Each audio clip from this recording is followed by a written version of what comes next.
The emergency room at Veldthorne General Hospital had seen plenty of bad nights. But nobody, not the attending physicians, not the charge nurses, not the orderlies who'd worked the floor for 20 years, had ever seen anything like what happened on a Tuesday morning in February.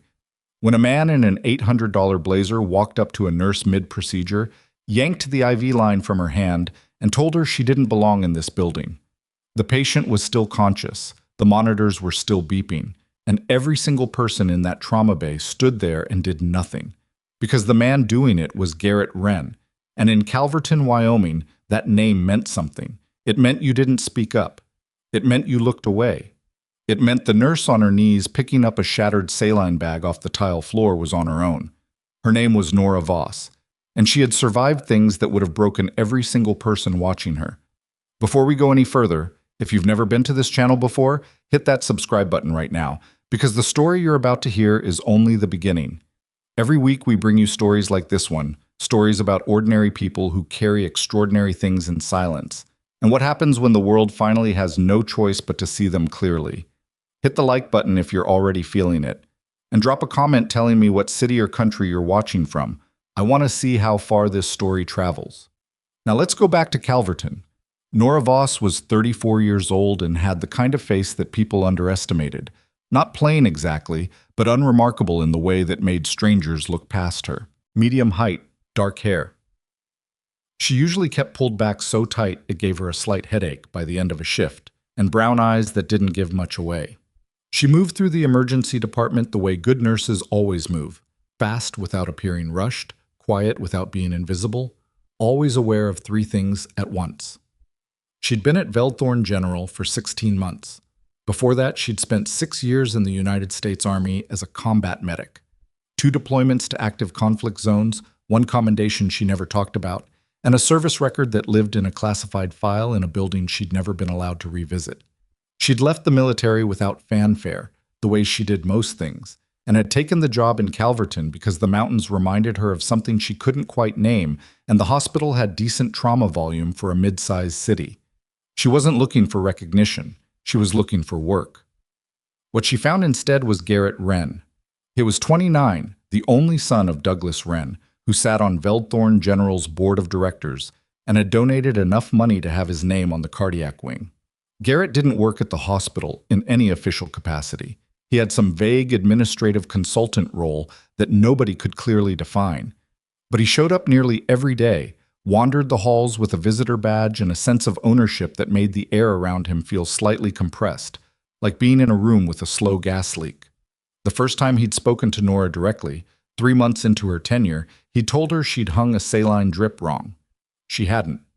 She knew she hadn't, had double-checked the rate before he'd even walked into the bay, and she'd told him so, politely, without aggression.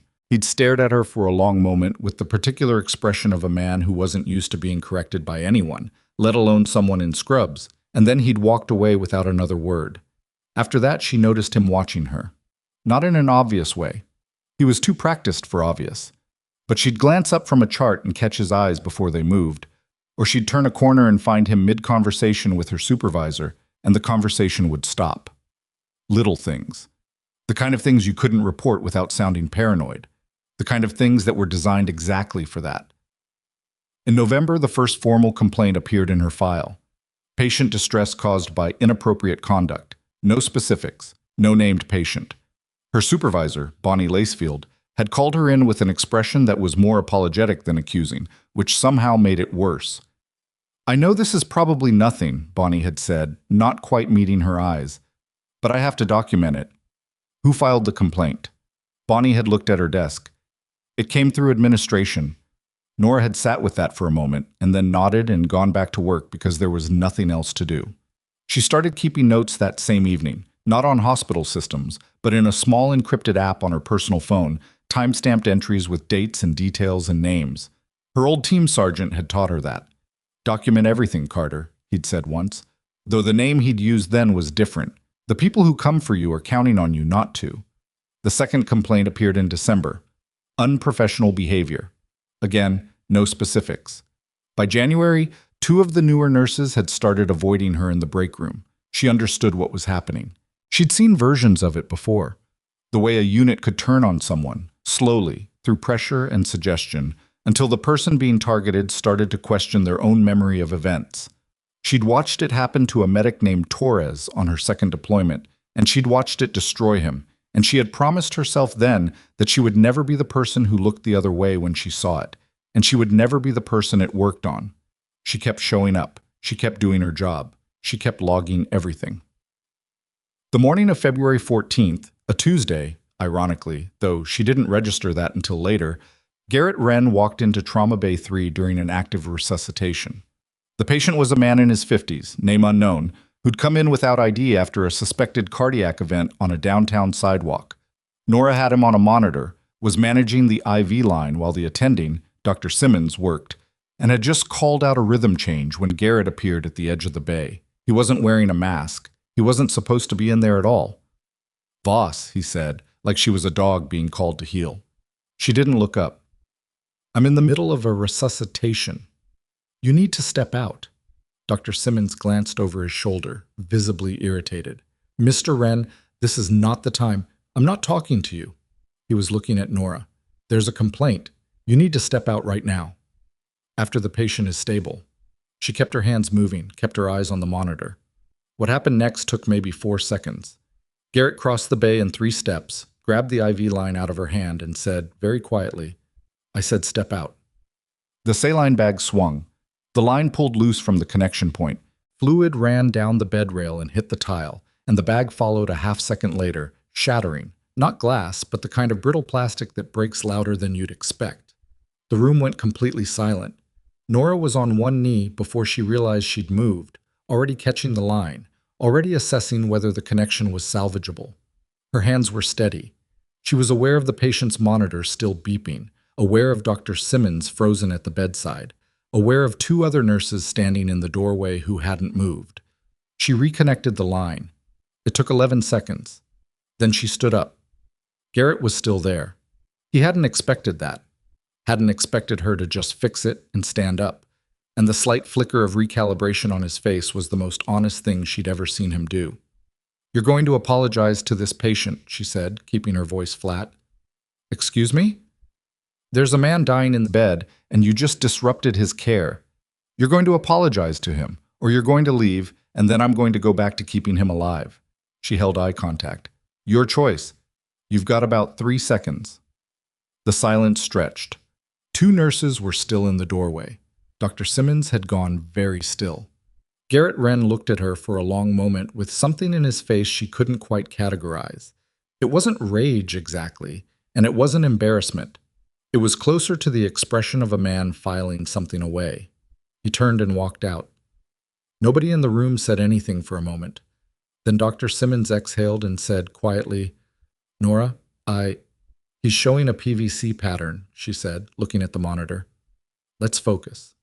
She wrote it up that night, every detail. The time, the names of the witnesses, the exact physical action, the disruption to patient care. She filed it through the official complaint system, and she copied it to her personal records, and she sent a brief summary to her union rep, a tired man named Phil Moreau, who had seen everything and expressed surprise at nothing. "This will take a few days to process," Phil told her over the phone. "I know." "In the meantime, try not to—" "I know, Phil." She hung up and sat in her apartment with a cup of tea that went cold and looked at the wall for a while. She wasn't scared exactly. She'd been in situations that taught her what fear actually felt like, the specific weight of it, the way it changed your breathing and your peripheral vision, and this wasn't that. This was something quieter and more patient. A low-grade awareness that the next few weeks were going to be unpleasant. She was right about that. She was wrong about the timeline. The administrator called her 3 days later. Not Phil Moreau, not her direct supervisor. An administrator named Clifford Hess, whose office was on the 4th floor, and who had been, she knew, Douglas Wren's college roommate. The meeting was brief.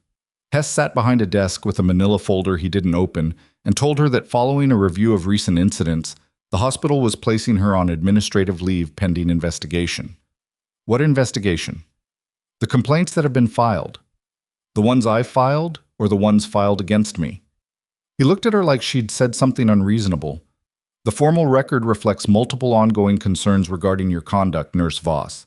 The leave is paid. It shouldn't take long. Mr. Hess, I filed a complaint 3 days ago documenting an incident in which Garrett Wren entered an active resuscitation, made physical contact with an IV line, and disrupted patient care. That complaint hasn't been acknowledged. I'd like to know where it stands."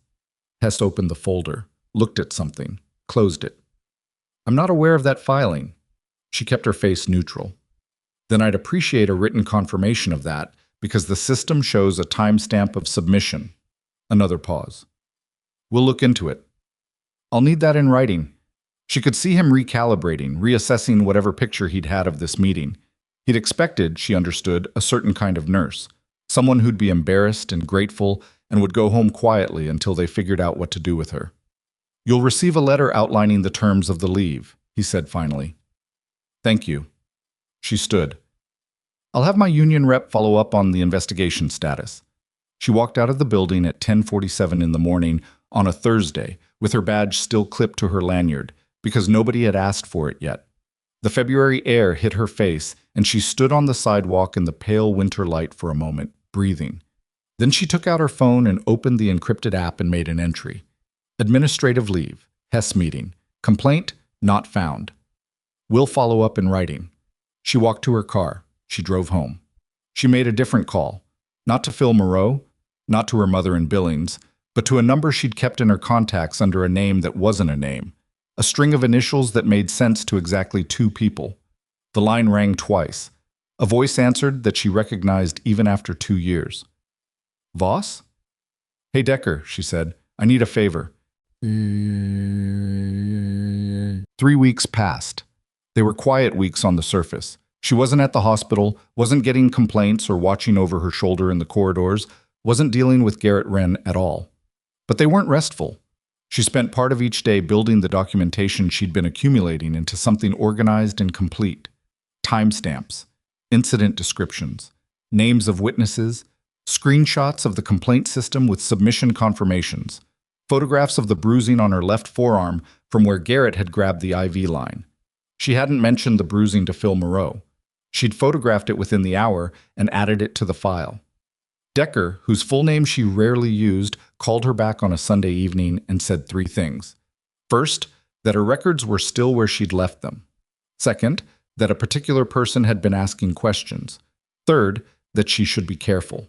She thanked him and didn't ask for details because she'd learned a long time ago that the details you didn't know couldn't be taken from you. On the 23rd day of her leave, a hospital employee she knew named Janet Proul called her from a personal number. Janet worked in medical records and had the kind of moral exhaustion that comes from watching the wrong people win for too long. "I can't tell you this officially," Janet said, and then told her anyway.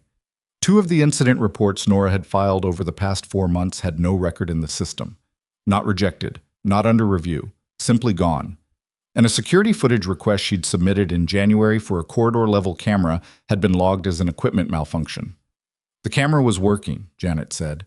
"I know it was working because I walked past it that day and the indicator light was on." Nora wrote it down. "You didn't hear this from me," Janet said. "Hear what?" Nora said. Janet hung up.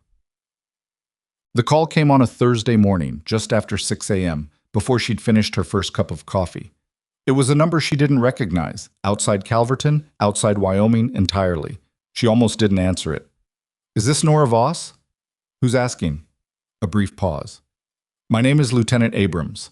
I'm coordinating emergency response for a highway incident approximately 40 miles east of Calverton. We have multiple critical patients incoming to Veldthorn General. The attending trauma team is...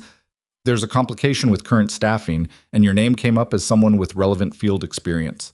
She set down her coffee. "I'm on administrative leave." "I'm aware of that." Another pause. "I'm asking anyway." She'd heard a lot of things in that pause.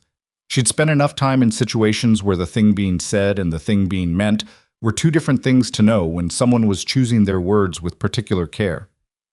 "How bad is the incoming?" she asked. "Multiple crush injuries. At least 1 traumatic amputation. We have 2 civilians with blast exposure." "Blast exposure from a highway incident?" A very slight hesitation.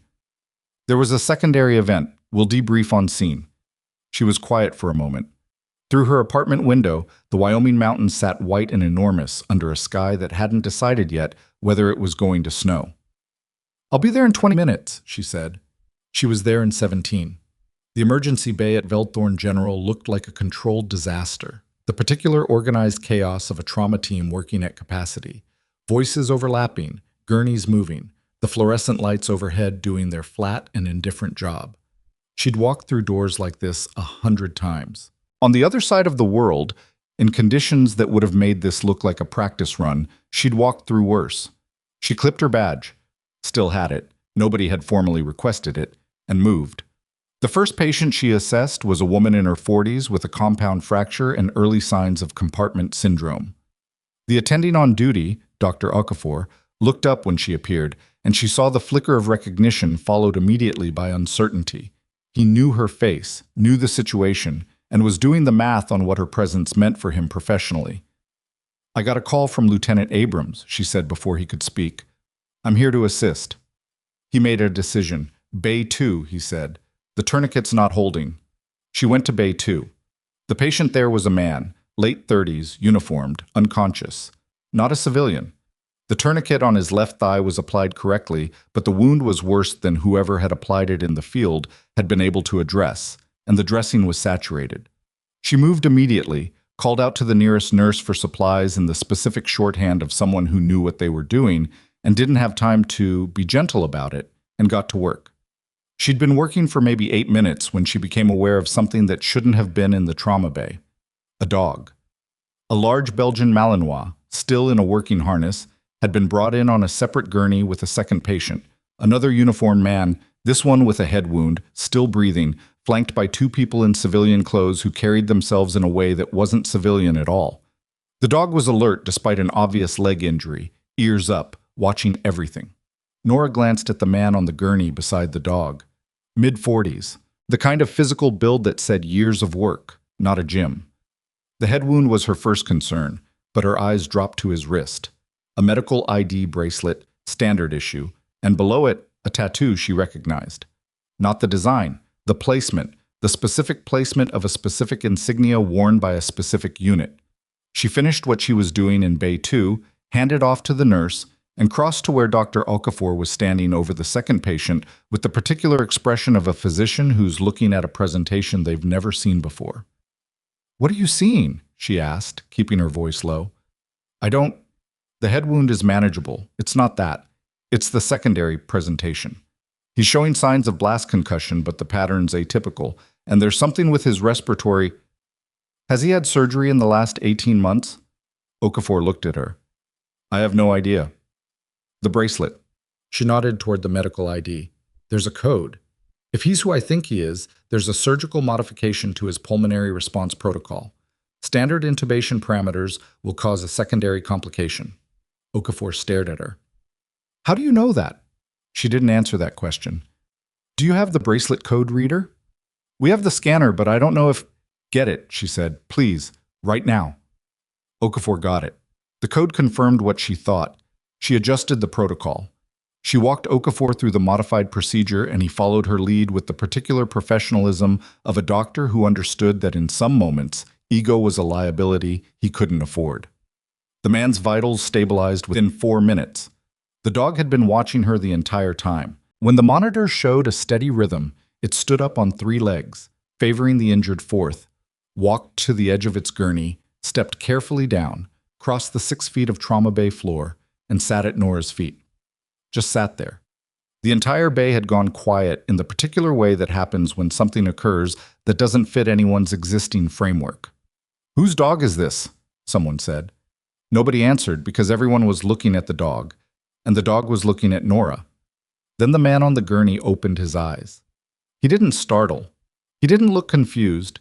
He looked at the ceiling, took a slow breath, and then turned his head and found her face with the directness of someone who has woken up in bad places before and knows immediately to locate the person they trust. "You used the modified protocol," he said. His voice was roughed up by the concussion but steady. "Yes. Only 2 people outside of my unit know that protocol." She didn't say anything. He looked at her for a moment, then slowly, with the deliberateness of someone who understood what the gesture meant, he raised his right hand from the gurney and held it at his brow. A salute. from a flat on his back position in a trauma bay to a nurse who was technically on administrative leave. The room held its breath. Nora Voss stood very still and let it land. Then, from the doorway, she heard a voice she recognized. Not Okafor, not Abrams, not anyone from the hospital.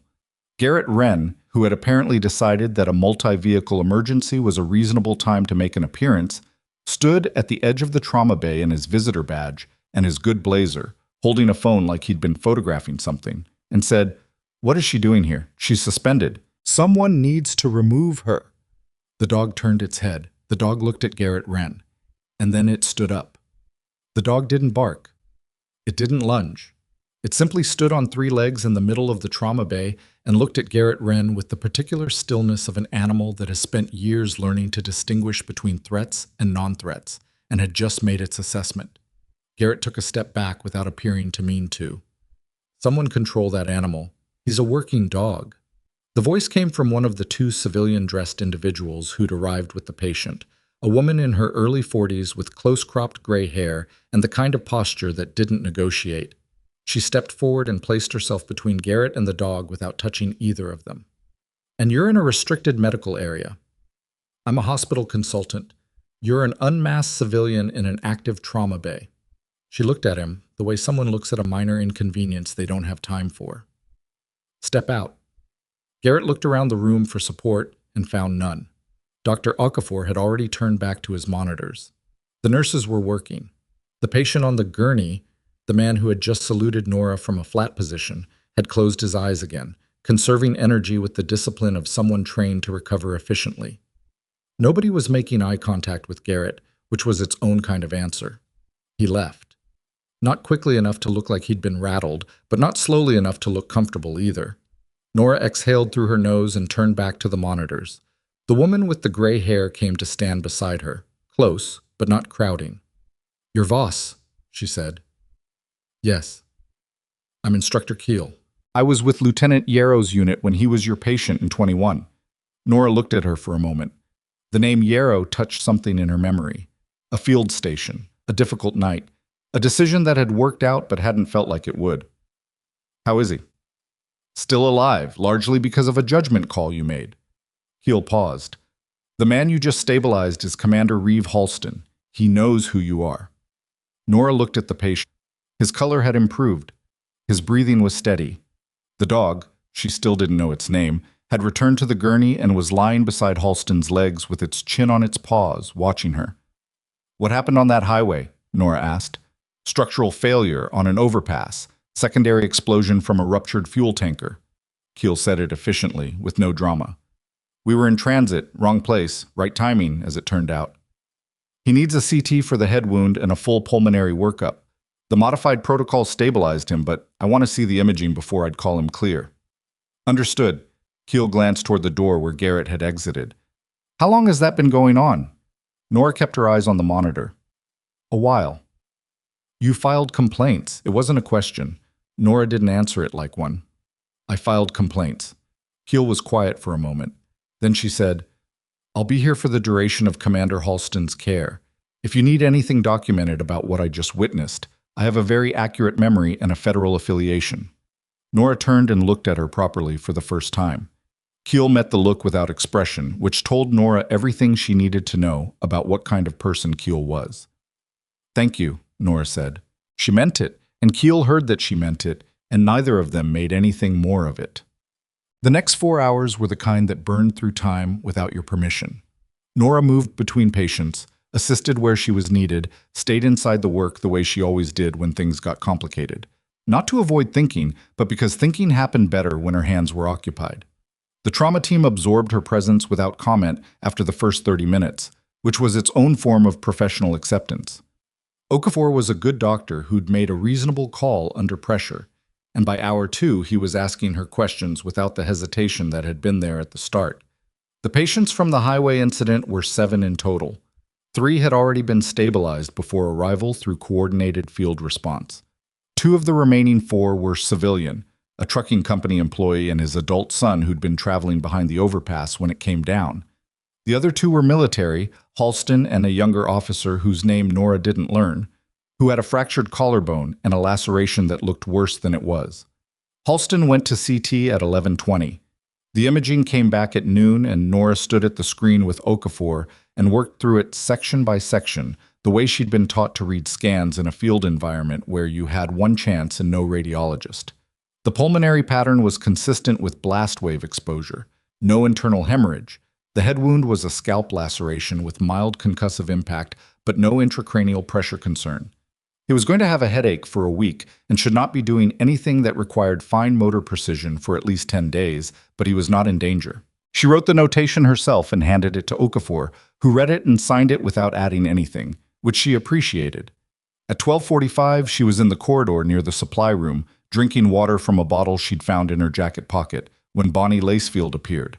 Bonnie was her direct supervisor, or had been, before the leave.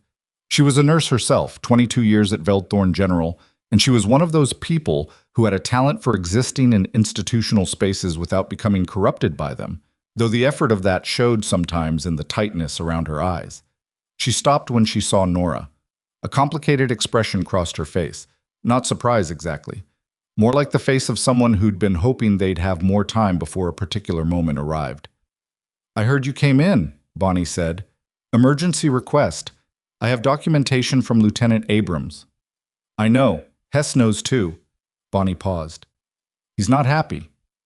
"I imagine not." They stood in the corridor and looked at each other for a moment. Down the hall, someone's monitor beeped a slow and patient rhythm. "Bonnie," Nora said, "the complaints I filed in November and January, you submitted them?" Bonnie's jaw tightened almost imperceptibly. "I submitted them through the standard process, yes." "And when they disappeared from the system, did you flag that?" A longer pause this time. "I reported it to Hess." "And?" "He said the IT department would look into it." "And then?" Bonnie looked at the wall. "And then I didn't follow up the way I should have." She said it flat, without self-defense. That was something, at least. "I know that. I've known that." Nora didn't pile on. There was no point, and Bonnie's expression already contained more self-recrimination than any words Nora might add. "I'm not angry at you," she said, which was mostly true.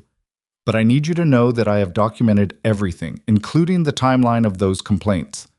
Bonnie nodded, slowly, like something was settling into place that had been hovering for a while. "Garrett's been telling people you manufactured the incident in the trauma bay, that you did it deliberately to make him look bad." Nora looked at her. "I know," Bonnie said quietly. "I know how that sounds.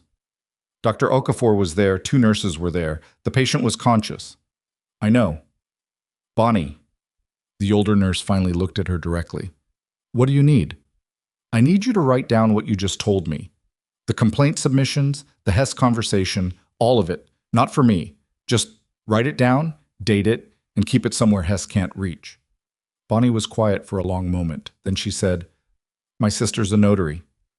"That would be fine," Nora said. "Us." Clifford Hess arrived at 2:15, and he did not come alone. He had with him a woman Nora hadn't met before, introduced as the hospital's legal counsel, and a man in a security uniform who stood at a slight physical remove from both of them as though he wasn't sure whose side he was going to end up on. Hess himself had the compressed energy of someone who'd spent the last several hours building up to a confrontation and was not going to be dissuaded from having it. They found Nora in the corridor near Bay 1. She was reviewing a chart. She looked up when they arrived. "Nurse Voss," Hess said, and stopped there for a moment, apparently wanting the weight of his own formality to do some of the work for him. "You are on administrative leave. Your presence here today constitutes a direct violation of—" "I was contacted by Lieutenant Abrams at 6:12 this morning regarding an emergency staffing situation." She held out her phone. The call log was on the screen. "I came in under an emergency exemption, which is covered under my union contract, Clause 7B, and under Wyoming statute for emergency medical personnel. I have that documentation available in writing if you'd like it." Hess looked at the phone. His legal counsel leaned in, looked at it, and said something quietly in his ear that Nora couldn't hear. "Regardless," Hess said, "the situation has been stabilized. You're no longer needed here. Commander Halston is in observation. I'm the attending nurse familiar with his modified treatment protocol. Transition of care at this stage would require a full briefing of any replacement. We'll manage the transition. Mr. Hess." Keel's voice came from directly behind Nora, and she didn't visibly react because she'd heard Keel's footsteps approach from about 15 feet back. "I'm Instructor Keel, Federal Attachment to Commander Halston's unit. I'd like to be present for any conversation about transition of his care." Hess looked at her. His legal counsel looked at her. The security guard looked at nobody in particular. "This isn't a military facility," Hess said. "You don't have authority here." "I have the authority to request the specific medical personnel treating Commander Halston while he's in federal transport status." Keel said it pleasantly, with the cheerfulness of someone who is very sure of their position. "Which is currently Nurse Voss. If you'd like to challenge that, I'd recommend your counsel check the interagency care agreement your hospital signed in 2019. It covers military personnel in transit through civilian facilities." The legal counsel was already on her phone. Hess stared at Keel for a moment. Then he turned back to Nora with an expression that had moved past the confrontation he'd planned and into territory he hadn't prepared for, which made him angrier in a quieter way. "This isn't finished," he said. "I didn't think it was," Nora said. He left. The security guard followed him with visible relief. The legal counsel stayed on her phone and walked in the other direction. Keel waited until they were out of earshot and then said, "The 2019 agreement exists. I checked this morning." "I assumed you had." "He's going to come back with something worse." "He will," Nora agreed. "He's going to go talk to Douglas Wren and then Garrett, and then they're going to put something together that's bigger than a formal complaint." Keel looked at her. "You sound like someone who's been expecting that." "I've been expecting that since November." Nora closed the chart. "I've also been preparing for it since November." She didn't go home until 8 that evening. Halston had been moved to a private room at 5, stable and coherent and irritated about the headache, which he expressed by refusing extra pillows and asking instead for a report on his team's status. Keel handled him with the practiced patience of someone who had handled him many times before. The dog, whose name Nora finally learned was Bruno, had been assessed by a vet tech who'd driven over from an animal hospital across town and had a hairline fracture in his left foreleg that would heal in 6 weeks with a splint. Bruno spent the night in Halston's room. Nobody official objected because Keel was still there. Nora drove home through the dark Wyoming streets with the heater in her car running loud and the mountains invisible against the night sky. She wasn't thinking about Hess or the legal counsel or Garrett Wren. She was thinking, with the slightly hollow clarity that comes after an adrenaline day, about the moment Halston had opened his eyes and looked at her. She'd kept enough distance from her military years that the connections there felt abstract most of the time, stored away, not buried exactly, but not active. That world and this one had felt separate. The decision to become a civilian nurse, to come to Calverton, to work in this particular emergency department, those had been choices she'd made deliberately, trying to build something that was just hers, just this, just the work without the weight of everything that had come before it. And it turned out the before couldn't be kept separate after all. It never could. She pulled into her parking spot, sat for a minute, and then went inside. The encrypted app had 3 new notifications. She read them in sequence. The first was from Phil Moreau, time-stamped 3:47 p.m. "Heard you went in. Hess has filed a formal grievance with the union about the exemption claim. We have a strong counter, but I want to talk before they put anything in writing." The second was from Janet Proul, from a personal number, no name attached, 4 words. "They pulled your file." The third was a number she didn't recognize, time-stamped 6:02 p.m. A text, not a call. 7 words. "Garrett Wren has a friend in records." She stared at that last one for a long time. Then she screenshot it, added it to the encrypted folder with a timestamp note, and set her phone face down on the counter. She made food she didn't particularly taste and sat at her kitchen table and thought through what she knew and what she could prove and what the distance between those two things looked like. The documentation she had was solid. She'd spent 3 months building it to be solid. But solid documentation and actual consequences were not the same thing, and she'd known that long enough that she'd stopped being surprised by the gap. What she hadn't anticipated, and what kept pulling at her attention, was the specificity of that last text. Not Garrett has access to records, not watch your file. A friend in records. Someone specific. Someone who'd been placed there, or cultivated there, or simply happened to be there and had been found useful. Which meant that whatever Garrett and his father were planning, it wasn't improvised. It had been going on longer than she'd realized, and it went further into the hospital's structure than Hess. She went to bed at 11 and slept badly, which was normal for her after a hard day. She woke at 2:30 to a sound she couldn't immediately place and lay in the dark reconstructing it. A car on the street below, a door somewhere in the building, nothing threatening. She lay there for 20 minutes before sleep came back. In the morning, she called Decker. He answered on the first ring, which meant he'd been expecting her call, which meant he'd already heard something. That was Decker's way.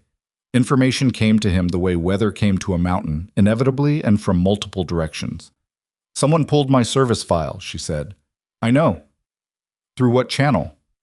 "Records request flagged as administrative review, authorized by hospital administration." A pause. Which shouldn't have been sufficient authorization for what they accessed. She was quiet for a moment. What did they access? The summary file. Dates, postings, unit designations, not the classified attachments. But enough to see that my record exists. Enough to see that your record is unusual, Decker said. A lot of redactions in a civilian-accessible summary file tends to raise questions rather than answer them. They were hoping to find something they could use. They were hoping to find something ordinary, conduct issues, early discharge, something they could point to. Another pause. They didn't find that. "No," she said. "What they found is probably making them nervous in a different way." Decker's voice was careful. "Nora, Halston is not going to let this rest. You know that, right?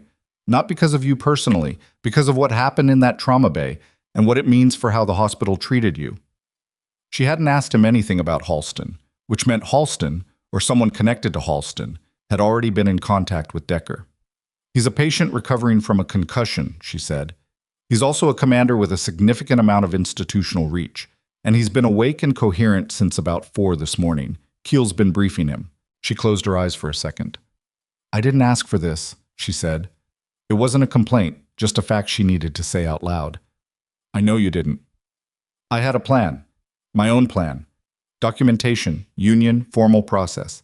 I was going to make them deal with it through the correct channels." "You still can," Decker said. "What's happening doesn't replace that. It just adds velocity." She thought about that. Velocity was a reasonable word for it. Things had been moving slowly, deliberately, and now something else was in motion, and the pace had changed whether she'd chosen it or not. "Keep me posted on the file access," she said. "Always do." She hung up and looked out the window at Calverton in the early morning, the mountains, the gray streets, the hospital a few blocks away, with its parking lot filling up as day shift arrived. Somewhere in that building, Clifford Hess was already at his desk. Somewhere, Garrett Wren was already planning something. And somewhere on the 4th floor, in a private room with a dog sleeping at the foot of the bed, a man with a headache was making calls that she hadn't asked for and couldn't control. She got dressed. She drove to the union office and met Phil Moreau at 8 sharp, and they sat across from each other with coffee and went through every piece of documentation she had, in order, for 2 hours. Phil was a methodical man who'd seen institutions at their worst and knew exactly how much paper a case needed to be airtight. By 10 o'clock, he was no longer looking tired. He was looking focused in a way she recognized as a change in assessment. "This is more than a grievance case," he said, not to her exactly, more to the stack of files between them. "I know what it is," she said. "The missing complaints, the altered records access, the physical incident in the trauma bay. Nora, this is potentially criminal exposure for at least 2 people." "I know. You've been sitting on this for months. I was building it correctly." He looked at her. "Why didn't you come to me earlier with the full picture?" She considered how to answer that. "Because I needed it to be undeniable," she said finally. "If I came in with half a case, they'd have buried it, and I'd have had no second shot. I needed every piece in place." Phil nodded slowly. "And the military angle? Halston. That's not my angle. That happened because of the emergency call. But it's in play now." "It's in play now," she agreed. Phil picked up his pen and made a note. "I'm going to refer this to the state nursing board as well as proceeding with the union complaint. The board has independent investigative authority that Hess can't touch. Do it. And I want you to stay accessible. Don't go dark on me." "I won't." She drove back from the union office past the hospital without stopping. As she passed the main entrance, she noticed two vehicles in the visitor lot that hadn't been there yesterday. Dark SUVs with the particular clean anonymity of government vehicles, the kind that didn't advertise their purpose but didn't need to. She drove past without slowing down. Her phone buzzed as she turned onto her street. A text from Kiel. Commander Halston requests to speak with you this afternoon. His words, at her convenience, not mine. Nora read it twice. Then she typed back, 3 o'clock. She parked and sat in her car for a moment. Bruno was going to be fine. Halston was going to be fine. The patients from the highway were stabilizing. The immediate medical crisis was over. What came next was a different kind of crisis, slower, more procedural, the kind that happened in conference rooms and file servers, and attorney consultations instead of trauma bays, and she'd been preparing for it for months. She was ready, or she told herself she was, which was what she always did, and usually it was close enough to true that it didn't matter. She went inside. She opened the encrypted app. She started a new entry. The timestamp read 10:47 a.m. She noted the SUVs in the lot, the physical description, the approximate count of 2. She noted the Kiel text. She noted Phil's referral decision and the state nursing board pathway. She noted everything in the order it happened, with the kind of disciplined precision that she'd learned in an environment where what you remembered was sometimes the only thing that kept people alive. She was still writing when her front door lock disengaged with a sound she had not made. She was halfway across the room before she'd consciously registered the sound, moving toward the kitchen where the layout gave her options, and she heard the door open and she had already clocked the distance to the fire exit when a voice said, "Nora, it's Janet." She stopped, turned. Janet Proul was in her doorway, and she looked like she hadn't slept, and she was holding a manila envelope with both hands, the way someone holds something they can't believe they're carrying. "I used your spare key," Janet said. Her voice was shaking slightly. I know. I'm sorry. But I couldn't go through the front door and I couldn't call you from a hospital phone.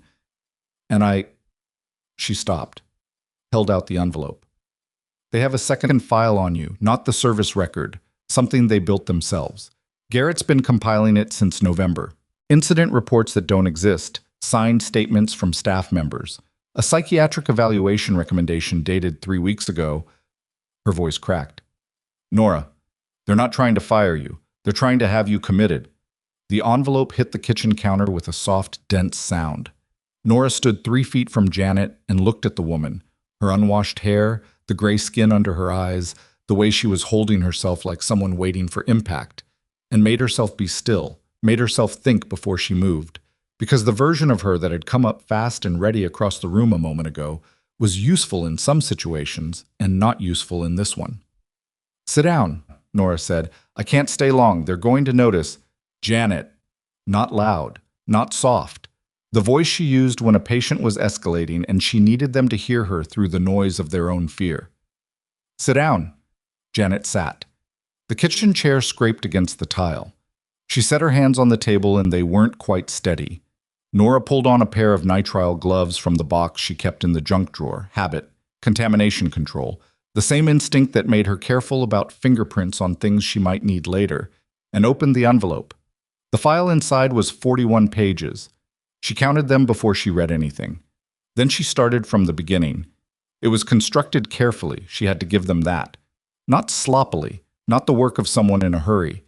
The document had internal consistency and a clear organizing logic, established pattern of erratic behavior, support with incident reports, escalate to peer concern, arrive at psychiatric evaluation recommendation as a reasonable institutional response. The language throughout was clinical and neutral, the kind of language that sounded like procedure and was actually a weapon. The incident reports were fabricated. She could tell because 3 of them described events on days when she hadn't been on shift. She knew her own schedule. And one described a patient interaction in Bay 4 on a date, when Bay 4 had been under renovation and physically inaccessible. Whoever had built this file had access to hospital records and not enough knowledge of floor-level operations to know when they'd made an error. The signed statements were worse. 4 of them, from nurses she recognized, describing behavior she hadn't engaged in. One statement was from a nurse named Dara Segal, who Nora had once helped through a difficult patient death, who had cried in the break room and whom Nora had sat with for 20 minutes saying nothing because sometimes that was all there was to do. She set that page down carefully. The psychiatric evaluation recommendation was signed by a physician she'd never met, with credentials from a facility in Billings, recommending assessment for occupational stress disorder and possible paranoid ideation. She set the whole file down. "When did this appear?" she asked. "Yesterday afternoon. It came to the HR director's desk by courier, not through internal mail." Janet's hands were still moving slightly, fingers pressing against each other. "I only saw it because I was in the director's office dropping off a records cross-reference, and the courier had just left and the envelope was open on the desk. I read the first page and I picked it up. I took it and I walked out, and I didn't stop walking until I got to my car." "You took the original?" "Yes. Does the director know it's missing?" "I don't know. Probably not yet. I left before she came back from her meeting." Janet looked at her. "I know this was insane. I know what this could mean for me. But Nora, that document, if they submit that to the medical board, if they request an emergency evaluation on those grounds, they can pull your nursing license while the evaluation is pending. You can't work. You can't—" "I know what it does." She did know. She'd known something like this was possible, had known since that text the previous night about Garrett and someone in records. But knowing something is possible and seeing the actual 41 pages of it are different experiences, and she allowed herself about 30 seconds to sit with the difference before she filed it away and started thinking about what came next. "I need you to go back to the hospital," Nora said. Janet stared. "What?" "Go back. Go about your day. Don't tell anyone you were here." She picked up the envelope. "I'm going to make a copy of this file, and then I'm going to give you back the original, and you're going to put it exactly where you found it. She'll know I took it if she looks before I get back. If she looks and it's gone, you're already implicated. If it's back before she notices, you're not." Nora held her gaze. "I can make a copy in 12 minutes. Can you buy 12 minutes? Janet thought about it. Her breathing was still fast, but the quality of her expression was shifting from panic towards something more functional. "I can stop at the pharmacy on the way back. I'll say I had a personal errand." "Good. Go sit in your car and wait for me to bring you the original." She made the copies in 11 minutes using the scanner she kept for her own records, meticulous, double-sided, in the same order as the original. She added the copy to her encrypted archive, photographed each page as a secondary backup on her phone, and put the originals back in the envelope. When she came out to the street, Janet was in her car with the engine running and a look on her face that said she'd been cycling through regret and recommitment every 90 seconds since Nora had left her. Nora leaned in the window and handed back the envelope. "Thank you," she said. "I mean that." "Is this going to work?" Janet asked. "Whatever you're doing, is it actually going to work?" Nora thought about the honest answer to that, which was complicated, and gave her instead the version that was true enough. "They already made their first mistake," she said. "They just don't know it yet." Janet drove away. Nora stood on the sidewalk for a moment in the thin February sun, then went back inside and called Phil Moreau. Phil didn't say anything for a while after she finished describing the file. She could hear him breathing and the distant sound of his office, and she waited because she knew he was the kind of person who thought before he spoke. "The fabricated incident reports," he said finally. "You have documentation of your schedule for those dates? Timesheets, badge swipe records, and in one case a text thread with Bonnie Lacefield from the same morning confirming my start time. The physician who signed the psychiatric recommendation. I've already cross-referenced his credentials. He's licensed in Montana. I have no patient relationship with him. He's never been to this hospital. Which means someone contacted him directly. Which means someone paid him, or knows him, or found him through a channel we should probably look at." She kept her voice even. "Phil, they're going to submit this to the nursing board. Possibly today, possibly tomorrow. The HR director had it on her desk. If they submit it, I need to be ahead of it." She could hear him writing. "I'm calling the board's investigative contact this afternoon. We go in first with the full documentation of fabricated complaints, the missing records, the trauma bay incident, all of it. We don't wait for them to set the narrative. I need Bonnie's written statement before end of day. Can you get it?" "She said she'd do it. I'm going to hold her to that." "Nora?" A pause. "The military angle. Halston. Is there Is there anything formal there yet? She thought about what Decker had told her, about Keel in the hospital, about the SUVs in the parking lot, about Halston awake at 4 in the morning making calls. Nothing I've initiated, she said carefully, but something is in motion. I think something is in motion, she said. I don't have control of it. Another pause. That's either very good or it complicates things. I know. Okay, he exhaled. Go see Halston, and call me the moment anything changes. She hung up and sat for exactly 2 minutes doing nothing, which was the amount of time she permitted herself between one phase and the next when the phases were moving fast. Then she got in the car and drove to the hospital.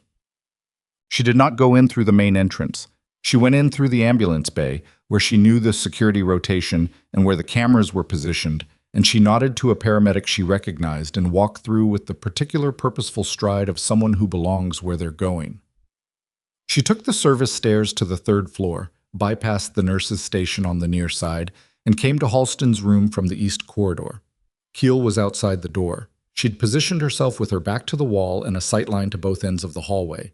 Not obviously tactical, but clearly deliberate. He's been awake for 2 hours, Keel said as Nora approached. He's not supposed to be looking at screens. He's looked at screens. How bad is the headache? He says 3 out of 10. I'd say he's lying by about 4 points. Nora almost smiled. She pushed open the door. Halston was sitting up in the bed with the particular careful posture of someone managing cranial pressure and not wanting to show it. He was in his mid-40s, close-cropped hair, a face that had been through weather and hadn't entirely recovered, and eyes that were alert in a way that suggested he'd been alert even before he'd finished waking up. Bruno was at his feet in the splint, chin on paws, tail moving once in greeting when Nora entered.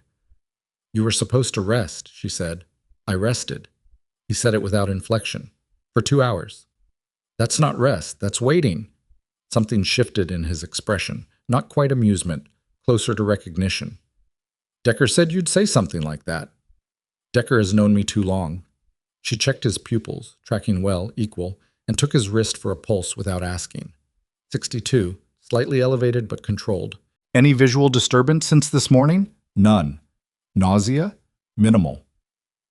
If you're lying to me about your symptoms, I cannot give you accurate information about your recovery. I'm not lying to you about my symptoms. She let go of his wrist and straightened. He watched her with an expression she was starting to understand. Not the gratitude that people sometimes performed after a medical crisis, which she'd always found slightly difficult to receive, but something more like straightforward assessment. He was looking at her the way she looked at a patient, trying to understand what she was actually dealing with. Sit down, he said. Please. She sat in the chair by the window. Keel briefed me this morning on what's been happening at this hospital, he said. All of it. The complaints, the administrative leave, yesterday. I didn't ask her to. I know you didn't. She did it because it was relevant to a situation she was watching develop. He paused. I want to tell you that what happened in that trauma bay, the salute, I need you to understand that wasn't theater. I didn't think it was. Some people would have. Some people would have thought I was making a point to the people watching. You didn't know people were watching. No, he said. I didn't. He looked at her steadily. You made a call in the field in 2020 that kept 3 members of my unit alive, including one who was standing in my doorway this morning. I didn't know your name then. I found out later. And I know what your record looks like, and I know what it means that most of it is redacted, and I know what kind of person accrues that kind of record and what it costs them. He paused. What they're doing to you here is wrong. I'm not asking your permission to say that. Nora held his gaze for a moment. There was a specific kind of difficulty in being seen clearly by someone with it rather than deflecting. They're escalating, she said. I found out this morning that they've built a fabricated file designed to support a psychiatric evaluation request. If it goes to the nursing board, my license can be suspended pending review. Halston was very still. I have a copy of the file, she continued. My union rep is moving on it, but timing matters. If they submit first and frame the narrative, what do you need? He said. I need you to recover from your concussion. A pause. That's not what I'm asking. I know. She kept her voice even. Commander Halston, I have been managing this situation for 3 months with documentation and proper process.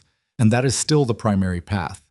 What I don't need is for the people who are targeting me to be able to say that I brought in outside pressure to compensate for a weak case. My case isn't weak. I need to prove that through channels. He looked at her for a long moment.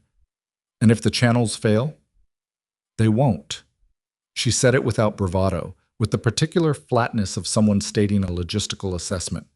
The evidence is too clean. They made mistakes. I need the process to reach the point where those mistakes become visible. How long? Days, maybe less? She stood. Rest. Actually rest.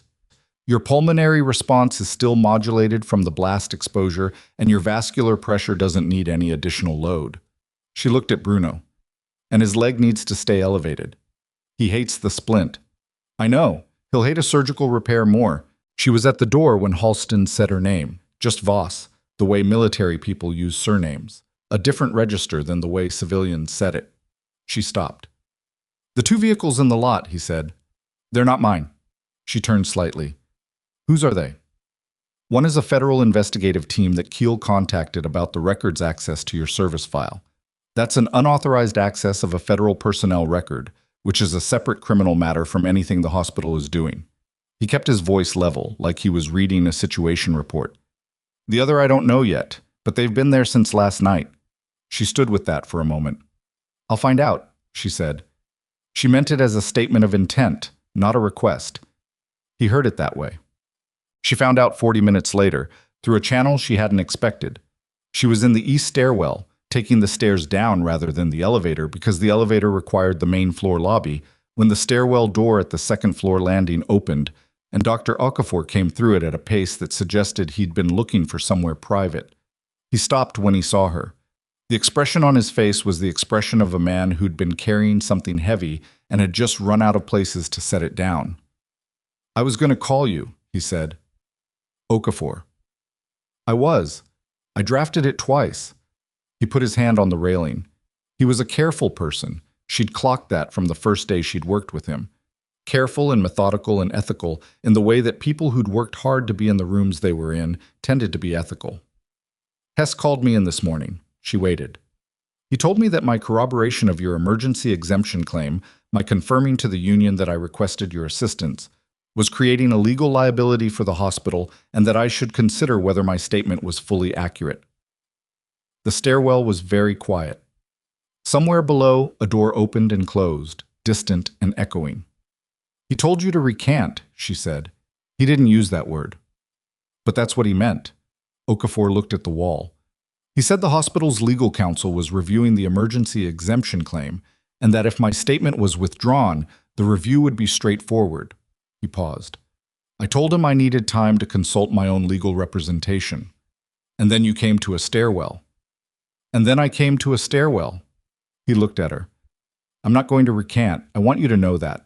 What I witnessed in that trauma bay was a clinical emergency handled with a level of competence I haven't seen in a civilian setting in 15 years of practice. What Garrett Wren did in that bay was a violation of patient safety protocol, and I have notes from that day, time-stamped in the electronic health system before anyone asked me anything. He exhaled. But I need you to know that they're going after my statement because it's one of the strongest pieces you have, and I need you to understand they're not stopping. I know they're not stopping. The psychiatric file, he said. She looked at him sharply. I heard about it. Not officially. The HR director mentioned it to a colleague, and words travel. He met her gaze. I also know that the physician who signed it has a consulting relationship with a private medical group that Douglas Wren partially funds. I checked this morning. She stood very still. That's a conflict of interest at minimum, she said. At minimum. He straightened slightly. I have the financial relationship documentation. It's public record, foundation filings. I pulled it because... He stopped, started again. Because what they're doing is wrong. And because you went back into that bay when you didn't have to, and you kept a man alive using a protocol that I have never in my career seen a civilian nurse know. And I don't know everything about who you are or where you come from, but I know what that kind of knowledge costs, and I know what kind of person spends that kind of cost. Nora didn't say anything for a moment. Can you send me the documentation? She asked. Already sent it to Phil Moreau. He paused. I have his number from the union communication last month. She looked at him. He looked slightly embarrassed by his own preparedness, which was perhaps the most human thing she'd seen anyone do in the past 24 hours. Thank you, she said. Don't thank me. Thank me when it's over. He pushed open the stairwell door. And be careful. The second set of vehicles in the lot is not federal. A nurse on the second floor saw one of the drivers talking to Garrett outside the main entrance this morning. The door swung shut behind him. Nora stood in the stairwell for 10 seconds, counting slowly. Then she started moving. Chub. She called Phil from the car. He picked up on the second ring, and she could hear from the energy in his voice that things had been moving on his end too. The nursing board contact, he said before she could speak. They received a submission 40 minutes ago. Her stomach tightened. From the hospital. From an attorney representing a group of named hospital staff, not Hess directly, an attorney. He was already past the shock of it, already in logistics. The submission includes the psychiatric evaluation recommendation and 4 of the fabricated incident reports. I'm countering within the hour with our full file, including Okafor's timestamped notes, your schedule records, and Bonnie's statement. She sent it 20 minutes ago, notarized. Okafor sent you financial documentation connecting the evaluating physician to Douglas Wren. A beat. He did? Check your email. A pause, keyboard sounds, a sharp exhale. This is... Nora, this is direct evidence of a coordinated fabrication involving financial relationships. This is not a workplace dispute anymore. I know what it is. I need to make a second call. To the Wyoming Attorney General's office. We may be looking at fraud, potential medical board violations. Make the call. She hung up and drove 2 blocks before her phone buzzed. Keel. Text, not call. The second vehicle. We ran the plates. Private investigator, licensed in Montana. Retained 6 weeks ago. Client name on the license application is Douglas Wren. She read it twice. 6 weeks ago. Before the administrative leave, before the trauma bay incident, before the emergency call. 6 weeks ago, Douglas Wren had retained a private investigator and pointed him at her, which meant this had never been reactive. Everything Garrett had done, the complaints, the intimidation, the file, none of it had been impulsive or reactive to her pushing back. It had been planned from before she'd pushed back at all. They'd decided to get rid of her and built the infrastructure to do it, and they'd expected her to fold the way most people folded, and they had not accounted for the specific and particular fact of who she actually was. She pulled over on a side street and sat for a moment with both hands on the wheel. It was one thing to know you were being targeted. It was another thing to see the timeline of it laid out, to understand that every complaint she'd filed, every moment she'd stood her ground, every quiet, careful thing she'd done had been observed and incorporated into a plan that had been running longer than she'd realized. She wasn't frightened. She had to find the right word for what she was. Clarified. The way a complicated picture becomes clear when you finally have enough of the pieces. She picked up her phone and called Decker. The PI's been active for 6 weeks, she said when he answered. I know. His name is Rutherford. He's had at least 1 meeting with Garrett Wren and 2 with the attorney who filed with the nursing board this morning. Can you document those meetings? I can document 2 of the 3. Get me everything. Already compiling. A pause. Nora. Halston's team is requesting a formal briefing on the service file access. The federal investigative unit in your parking lot is from the office that handles unauthorized access to classified personnel records. They want to talk to you. When? Today. As soon as you're available. She looked at the street ahead of her. Ordinary Calverton, ordinary February, mountains sitting white and patient above the roofline. I'll go in now, she said. She was pulling back into traffic when her phone rang again. Not a number she recognized, not a contact, just a number. She nearly let it go to voicemail. She didn't. Nora Voss, she said. A voice she knew. She hadn't heard it in 2 years and she knew it immediately, the way you know certain things that are stored in a different register than ordinary memory. It's Sergeant Lyon, the voice said, from Remy Station. She felt something move through her that she didn't name. I heard what's happening, Leon said. I'm in Billings. I can be in Calverton in 3 hours. Leon, we were there, Nora. Half the unit was there for the thing they're trying to use against you. The psychiatric angle, the unstable narrative. Her voice was flat and hard. They want to say you're paranoid? We can put 8 people in a room who will say otherwise. 8 people whose names are on the classified record they couldn't fully access. Nora stopped at a red light and stared at the intersection and tried to construct a sentence. You don't have to do that, she said. Nobody's asking for permission, Lynn said. 3 hours. The light turned green. She drove. At the hospital, she was halfway across the parking lot toward the federal vehicle when the main entrance doors opened and Garrett Wren walked out with his attorney and 2 men she didn't recognize. He saw her. He stopped. And then he smiled, which was worse than anything else he could have done, because it was the smile of a man who believed he had already won. Nurse Voss, he said pleasantly, I think you'll find the nursing board has some questions for you. She walked toward him without breaking stride, and he had just enough time to register that she wasn't stopping before she walked past him entirely, close enough that he had to shift his weight, and kept going toward the federal vehicle. From behind her, she heard him say something to his attorney, sharp and low. She didn't hear what it was. She was already past it. The driver's window of the federal vehicle came down, and a woman in her 30s with a government badge looked at her. Nora Voss? Yes. Special Agent Drummond, Federal Records Division. We've been waiting for you. She glanced past Nora toward the hospital entrance. Is that him? The young one, Nora said. Yes. Drummond looked at Garrett for a moment with the neutral professional expression of someone cataloging a subject. Then she looked back at Nora. I have a lot of questions. I have a lot of answers, Nora said. But first I need you to tell me something. What? The attorney he's with. Have you run him? Drummond glanced at the group again. We just did, actually. His firm has 2 prior federal investigations for document fabrication and workplace litigation. She paused. He should probably know we're here. He will in about 30 seconds, Nora said, when Garrett looks over here and realizes who you are. Drummond smiled very slightly. Let him look. And then, from the hospital entrance behind them, they both heard it. Not Garrett's voice, not the attorney's. Bruno. A bark, sharp and single, the way a working dog sounds when it's issuing an alert rather than expressing distress. Nora turned. Keel was at the entrance. Bruno was beside her, 3-legged and splinted and standing as straight as a dog with a fractured foreleg could stand. And behind Keel, moving with the careful deliberateness of a man who had been told by his medical team to limit his activity and had made an executive decision about that recommendation, was Commander Reeve Halston. He was in civilian clothes. He was walking slowly. He was not looking at Nora. He was looking at Garrett Wren. And Garrett Wren, who had spent the past 3 months believing he was the most consequential person in any room he entered, was looking back at Halston with an expression she had never seen on his face before. It was the expression of a man who had just understood, for the first time, the precise dimensions of what he had walked into.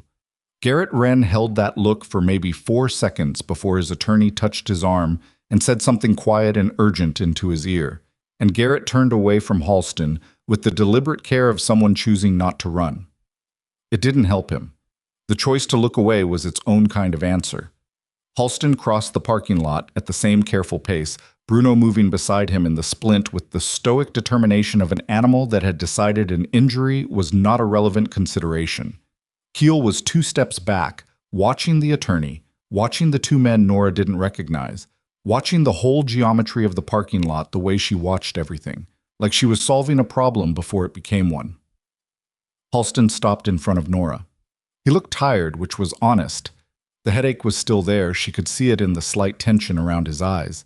But he was present in the way that mattered. You were supposed to stay in your room, she said. I decided to take a walk. He looked at Drummond. Agent. Commander. Drummond had stepped out of the vehicle. She was professional about it, but there was a particular quality to how she straightened when she addressed him, the automatic recalibration that certain ranks produced in certain people. We weren't expecting you out here. I wasn't expecting to be out here. He glanced toward the hospital entrance, where Garrett and his attorney had retreated into a tight conversation. How far along is the records access investigation? Far enough that I'd like to speak with you this afternoon, if your medical team clears it. My medical team, Halston said, is standing next to me and can speak for herself. Nora looked at him. He looked back. 2 hours, she said, sitting down. And if you develop any visual disturbance, you stop immediately. Agreed.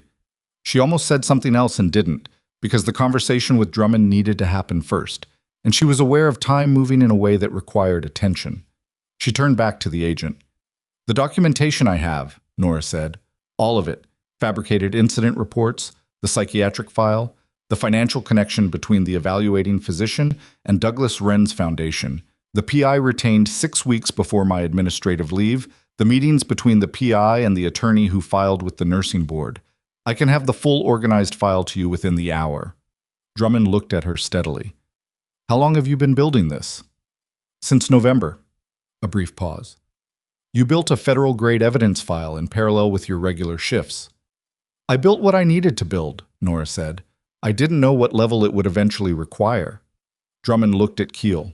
Something passed between them that Nora didn't fully catch, some small acknowledgement that she didn't try to interpret. Then Drummond looked back at her. "Inside," Drummond said. "All of us. There's a conference room the hospital has made available." "Not a hospital conference room," Halston said. Drummond paused. "They have access to those rooms," he said. "We use the mobile unit or we use the federal office downtown, but we don't use a room that Clifford Hess can walk into." Drummond considered this for a moment, then nodded. "Mobile unit. There's enough space." She looked toward the hospital entrance. "Mr. Wren and his attorney, are they going to be a problem in the next hour?" "Probably," Nora said. "Good." Drummond's expression didn't change. "I prefer when they move while I can see them." Well, the federal mobile unit was a modified van parked at the far end of the lot, which explained why Nora hadn't recognized it. It looked like every other large utility vehicle in a hospital parking lot, deliberately unremarkable, which was the point. Inside it was functionally organized and not comfortable, a folding table, and several chairs and equipment she didn't try to catalog. Keel had stayed outside with Bruno. It was Nora, Halston, Drummond, and a second agent named Ferris who hadn't said anything yet and had a tablet and a recorder.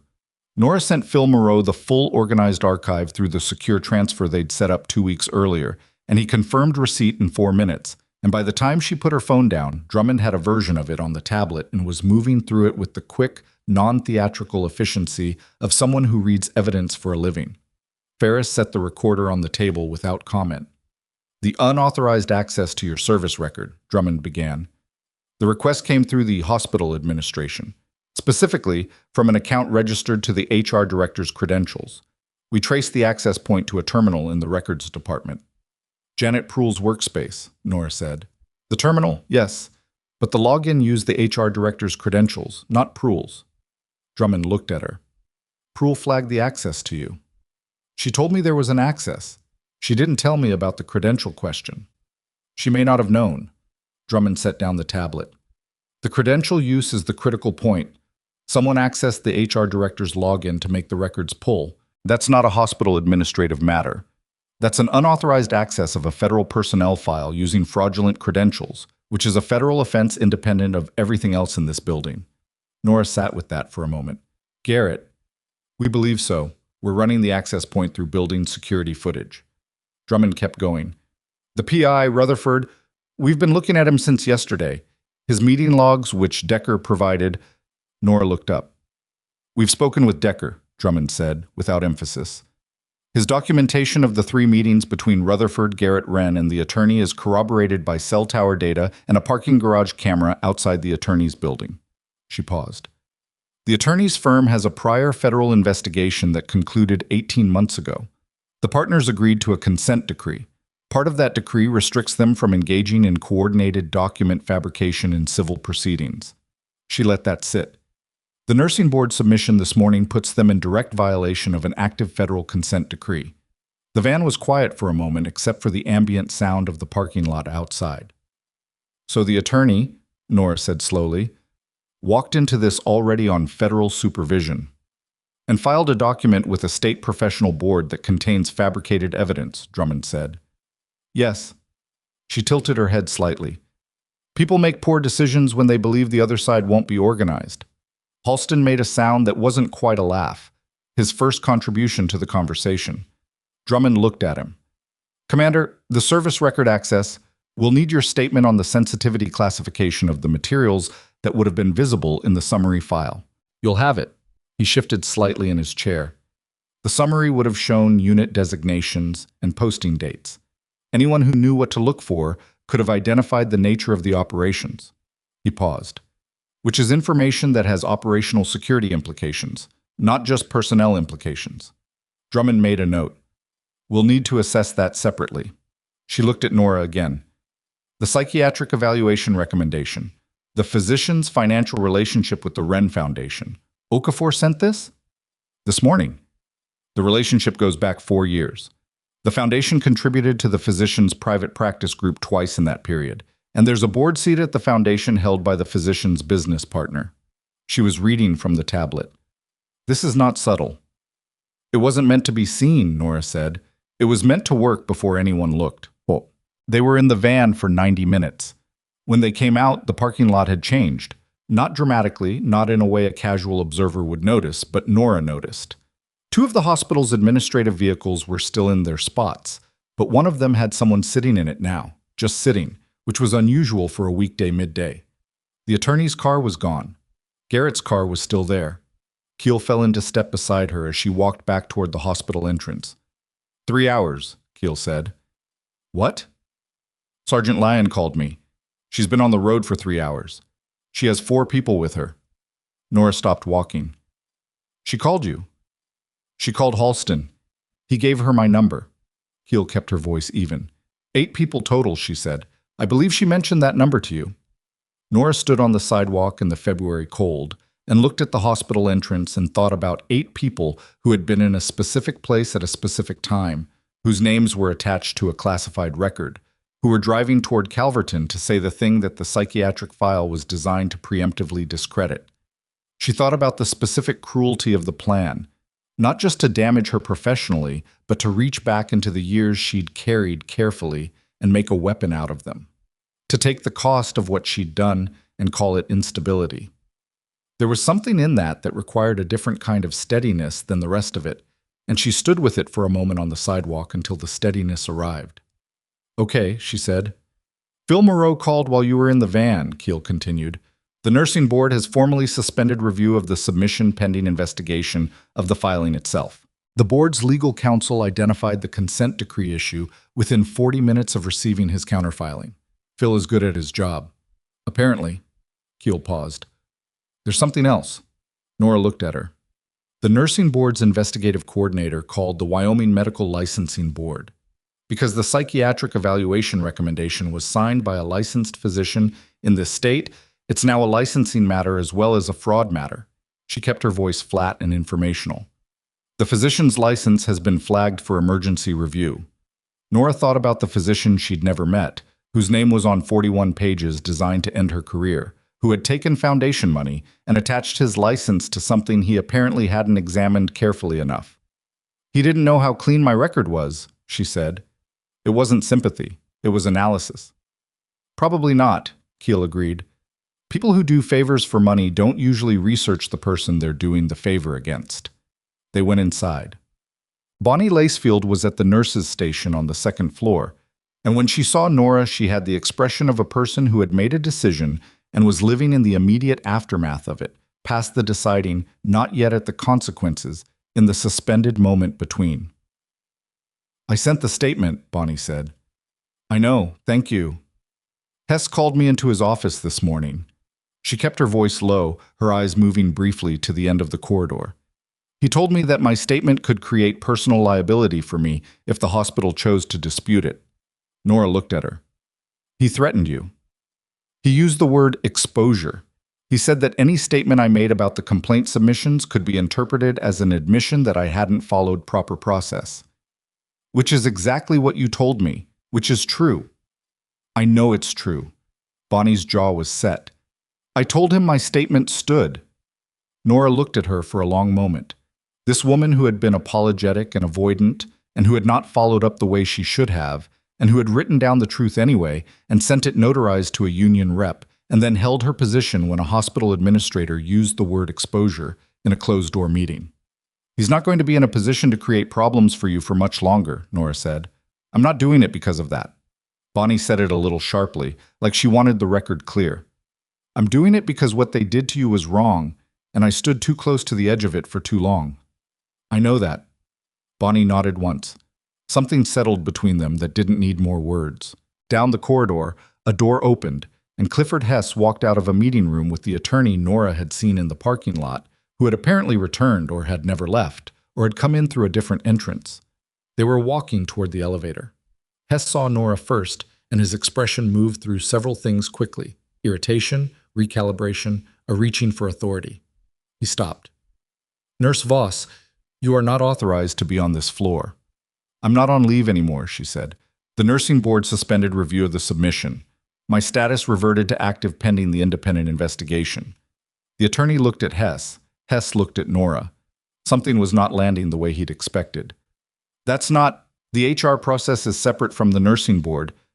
The Union Contract Clause 12D is clear that administrative leave tied to a professional board submission is automatically suspended if the board submission is under investigation." She'd read the clause 4 times in the past 2 weeks. "Phil Moreau has the formal notification from the board if you need a copy." The attorney leaned toward Hess and said something quiet. Hess listened and his posture shifted, not collapsing, but losing some of its certainty, like a wall that's still standing but has developed a visible lean. "This isn't resolved," Hess said. "No," she agreed. "It isn't. But the resolution is going to happen through proper channels, with full documentation, and I'll be working while it does." She held his gaze. "Unless you'd like to attempt a second administrative action, which I'd recommend discussing with your legal counsel before you begin, given the current federal investigation context." The attorney touched Hess's arm. A definitive touch, not a suggestion. Hess turned and walked back the way he'd come. The attorney followed, already on his phone. Bonnie, beside Nora, let out a breath she'd apparently been holding. "Was that true?" Bonnie asked. "The Clause 12D. "Yes," Nora said. "I read my union contract. Mom." The next 6 hours were the kind that happened in layers, fast and slow simultaneously, fast in the number of things occurring, slow in that each individual thing required attention and could not be rushed. Leanne arrived at 4:15 with 4 people in 2 cars, and then 2 more drove in separately at 4:40, and by 5 there were 7 of them in the lobby of the federal office downtown that Drummond had arranged as a formal interview space. Nora wasn't in the room for the interviews. That was correct procedure, and she didn't try to be. But she knew what they were there to say, and she knew the weight of it. These were people whose names appeared in classified operational records alongside hers. People who had been in positions that required a level of trust that was extended very rarely and withdrawn even more rarely. People whose presence in Calverton could not be dismissed or reframed as a personal favor, because their federal service records would be accessed by Drummond's office, and what those records showed about their character and reliability was not something any attorney could contest in a useful way. Sergeant Leanne came out of her interview at 5:50 and found Nora in the corridor.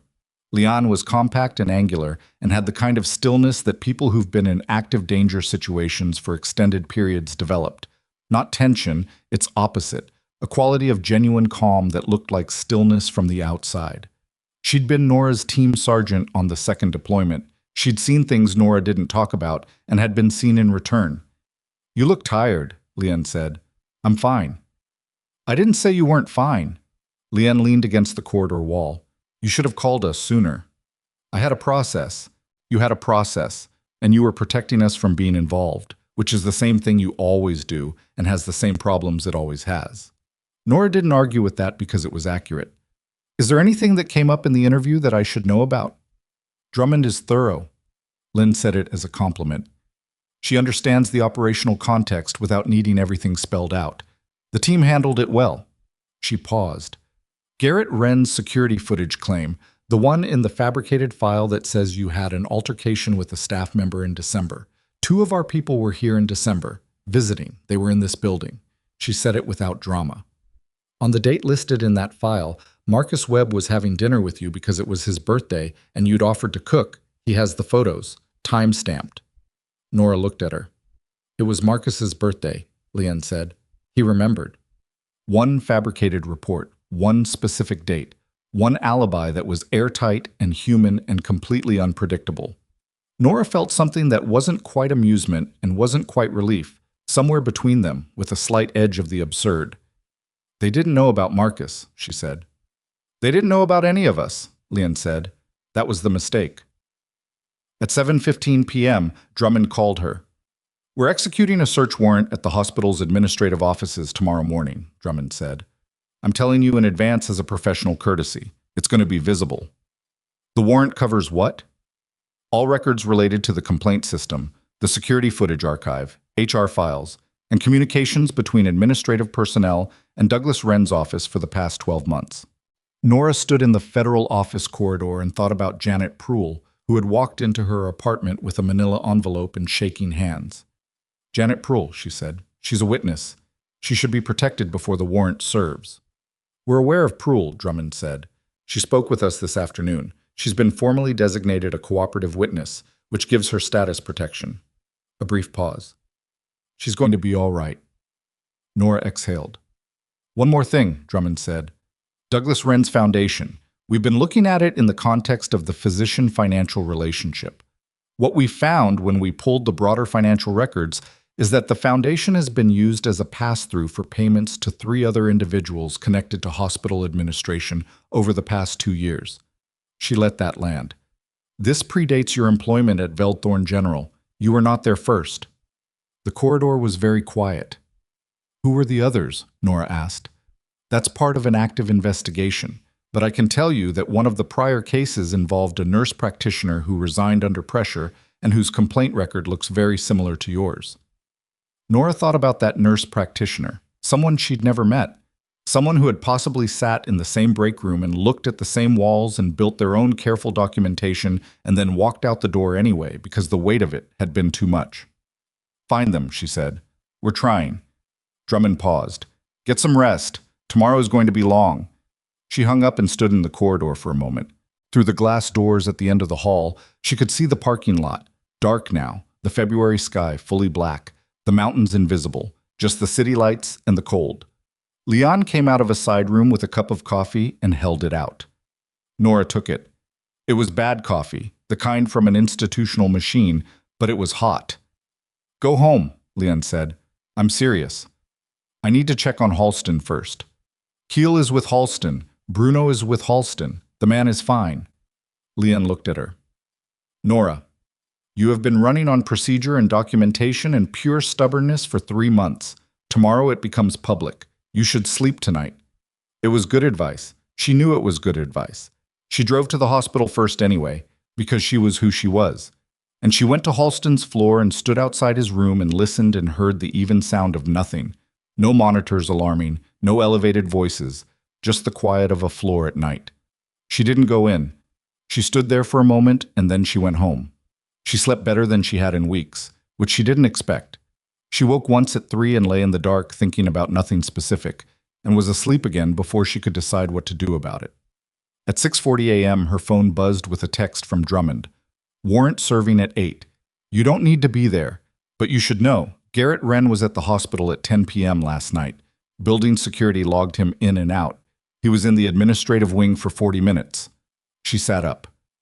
"We have him on camera," Drummond continued. "We're looking at what he accessed." She read both messages twice.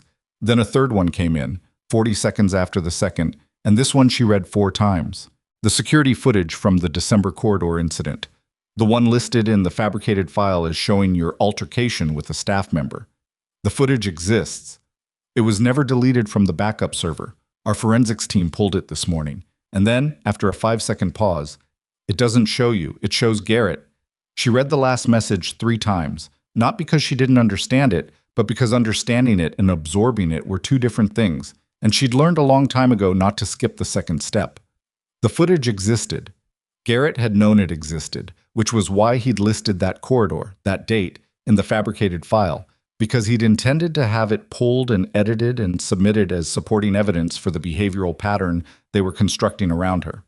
Except the backup server sat outside the hospital's primary archive system, managed by the city's IT infrastructure contractor, and not by Veldthorne General's internal records team, and whoever Garrett had tasked with deleting the footage hadn't known about the backup. They'd built a trap using footage that showed themselves. She set her phone on the nightstand and sat on the edge of her bed in the early morning dark and breathed for a moment. Not dramatically, just breathed, the way you breathe after something has been running very fast and has stopped. Then she picked up her phone and called Phil Moreau, who answered on the second ring because Phil Moreau, she had come to understand, essentially did not sleep. "I got Drummond's message," he said, before she could speak. "You're on their notification list?" "I asked to be." A pause that contained something like satisfaction, quiet and professional. "Nora, the footage, combined with what we already have, combined with the consent decree violation, this isn't a workplace dispute anymore.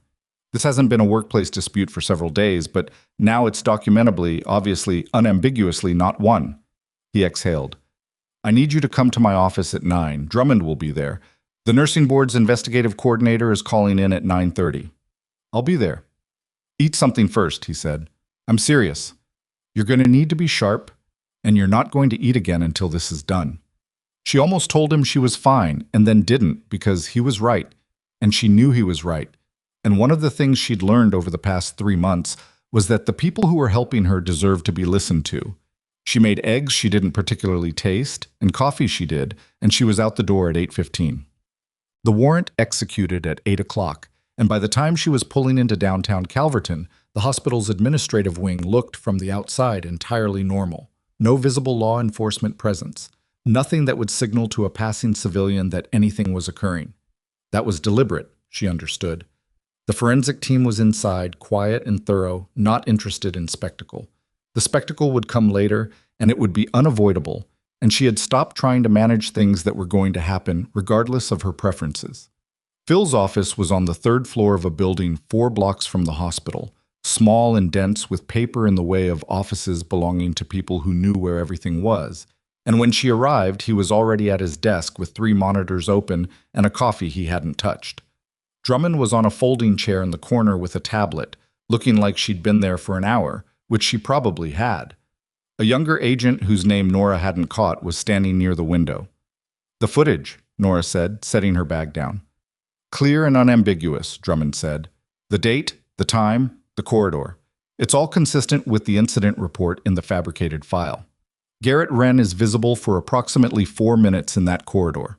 He corners a housekeeping staff member, woman, 50s, name is Vera Osman, and the interaction is aggressive. She's visibly distressed. At one point, he makes contact with her shoulder. He did to her what he did to me in the trauma bay, Nora said. The pattern, yes. He took the incident, inverted it, and put your name on it." Drummond kept her voice level. "Osman still works at the hospital. We're speaking with her this morning." Phil looked at Nora. "She may not have reported it." "People don't report things when they don't believe it will help," Nora said. "She's seen how complaints go at Veldthorn General. Nobody said anything to that because it didn't need a response." "The 10 p.m. access last night," Drummond continued. "We've confirmed what Garrett accessed in the administrative wing. He went into the complaint archive system, specifically the folder containing Nora's original filings, the ones that Janet Proul told you had disappeared." She paused. "They weren't deleted. They were moved into a nested subdirectory under a maintenance filing category, accessible if you knew where to look, invisible if you were searching normally." Phil put his coffee down. "They hid them." "Hidden rather than deleted because deletion leaves forensic traces that are easier to find," Drummond said. "Moving them within the system requires someone with elevated access permissions. The audit trail shows the move was executed from an account that was supposed to be inactive, a former IT administrator who left the hospital 14 months ago. His credentials were never properly deprovisioned." She looked at Nora. "We'll be looking at that former administrator." "The complaints are recoverable," Nora said. "They're already recovered." The room was quiet for a moment. Phil looked at his monitors. Outside, Calverton was doing what it did on a Thursday morning in February, entirely unaware. "How far does this go?" Phil asked. Drummond considered the question. "Douglas Wren has been contacted by our Financial Crimes Division regarding the foundation payments. He has retained counsel as of this morning." She paused. "Clifford Hess has retained counsel as well. The HR director has requested an independent interview, which suggests she may be preparing to cooperate." "She's going to give them Hess," Nora said. "That would be my read," Drummond agreed. The nursing board's investigative coordinator joined by phone at 9:30, a man named Tolliver, who had a dry and efficient manner and who walked through the status with the practiced rhythm of someone who had handled professional board crises before and was not easily surprised. He confirmed that the original submission had been formally rejected on procedural grounds, that the fabrication evidence had been referred to the state medical board, and that Nora's nursing license remained in full standing with no active proceedings. The board will be issuing a formal statement, Tolliver said. Given the nature of the fabrication and the involvement of a licensed physician, we're treating this as a priority matter. When? Phil asked. End of week, possibly sooner. The physician, Nora said. Did he understand what he was signing? A pause. That's a question the licensing board will address directly. What I can tell you is that a signed evaluation recommendation carries the full weight of the signatory's professional license, regardless of how the recommendation was solicited. She thought about that. The physician had made a calculation, foundation money against the cost of attaching his name to something. He'd gotten the calculation badly wrong. She didn't feel satisfaction about that exactly. She felt the particular weight of the waste of it, the casual way people deployed their credentials as commodities and then discovered the credentials were all they actually had. What? At 11:15, Garrett Wren was arrested in the parking garage of a hotel 3 blocks from his apartment. She wasn't there when it happened. She found out through Drummond's text, brief and factual, GW in custody. Federal charges. Unauthorized access of protected computer system, obstruction of a federal investigation, wire fraud, state charges pending. She read it sitting in Phil's office and then set her phone face down on her knee and looked at the wall for a moment. Phil noticed and didn't say anything, which was the correct choice. She wasn't glad, precisely. Glad was the wrong word. There was something more complicated happening in her chest. Not triumph, because triumph required an opponent you'd respected, and she hadn't respected Garrett Wren. It was closer to the feeling after a long physical effort, when the task is complete and the body is processing the cessation of exertion. A kind of unclench. She thought about the trauma bay, the IV line, the saline bag hitting the tile, the patient, conscious, watching. She thought about every person who'd been in that room and had said nothing, not because they were bad people, but because saying nothing felt survivable, and saying something felt like the alternative.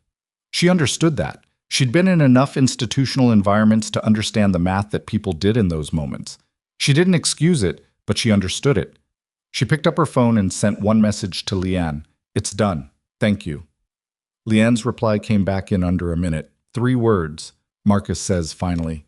She almost smiled.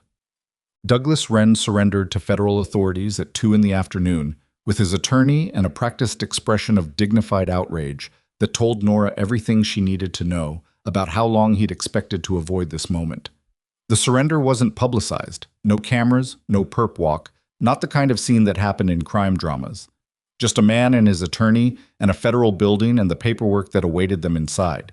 But Calverton was a mid-sized city, and mid-sized cities had the information velocity of small towns when something significant occurred, and by 3 o'clock the story had reached the local paper's digital desk, and by 4 it had been picked up by the state wire service, and by 5 it was on the regional television news in a segment that lasted 4 minutes, and contained language like alleged fraud and federal investigation and fabricated medical documentation. Nora watched none of it. She was at the hospital. She'd driven there at 1:30, badge clipped to her scrubs, and had walked in through the main entrance for the first time since the administrative leave, and the nurses' station on the ER floor had gone quiet when she appeared, not with hostility, but with the specific quality of quiet that contains many unresolved things. Bonnie was there. She'd looked at Nora and looked at the floor and then looked back up, and there was a conversation in that look that would eventually need to be had out loud, but not today. Today they were both just present in the same space, which was its own kind of statement. Dr. Okafor had been at the far end of the station with a chart and had looked up and given her a single nod, direct and without ceremony. She'd nodded back. That was sufficient between them. She'd spent 3 hours doing what she'd come to Veldthorne General to do. Moving through the floor, assessing patients, assisting where she was useful, being present in the work the way she was always most herself when the work was the thing. Nothing about those 3 hours was dramatic. An elderly man with a respiratory infection whose oxygen stats needed monitoring. A teenager with a laceration from a kitchen accident who was more embarrassed than hurt. A woman in her 30s who'd come in alone and frightened and who needed someone to sit with her for 10 minutes and explain what was happening in plain language. That was the job. That was what she'd come back for.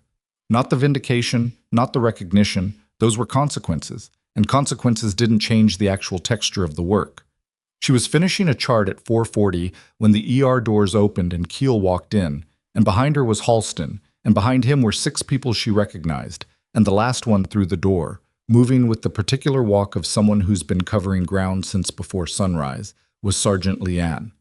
They weren't in uniform. They were in civilian clothes, coats open in the warm hospital air, and they didn't make a production of arriving. They just came in and found her at the station, and for a moment the fluorescent lights of the emergency department held all of them at once in the same unremarkable space. Halston looked better than he had yesterday. The headache was still there. She could see its residue in the careful way he moved his head, but he was standing straight and his eyes were clear. "You weren't supposed to drive yourself," she said. "Keel drove. You weren't supposed to be out of the building. The doctor cleared me for limited activity this morning." "Who's the doctor?" A pause. "Okafor." She looked at Okafor, who was still at the far end of the station. He raised his eyebrows in a mild and entirely unapologetic way. She let it go. Halston looked at her for a moment, at the badge, the scrubs, the chart in her hand, and she watched him take in the entirety of it, the fact of her here, working, in the building that had spent months trying to dismantle her. "They offered you a settlement," he said. "This morning." She'd heard.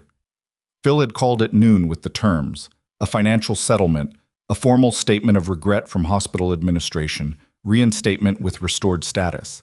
She'd told Phil to tell them she'd respond through proper channels in proper time. "I know," she said. "You're going to make them do it the right way." "I'm going to make them do it the right way?" Halston nodded slowly. There was something in his expression that wasn't quite approval. It was more fundamental than approval, something closer to recognition. The look of someone who's seen a particular quality in a person and is watching it be consistent. "The prior nurse," he said, "the one Drummond mentioned, the practitioner who left before you.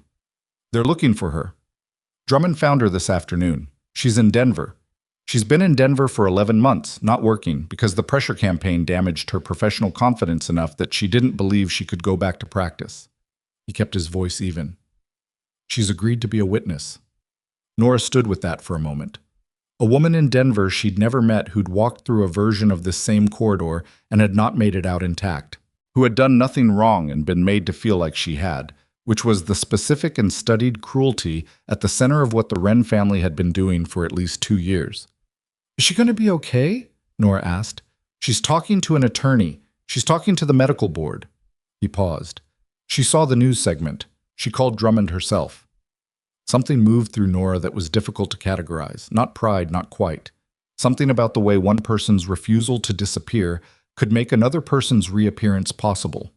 The way standing your ground in a hallway sends a signal along a frequency you can't always hear, but that other people sometimes can.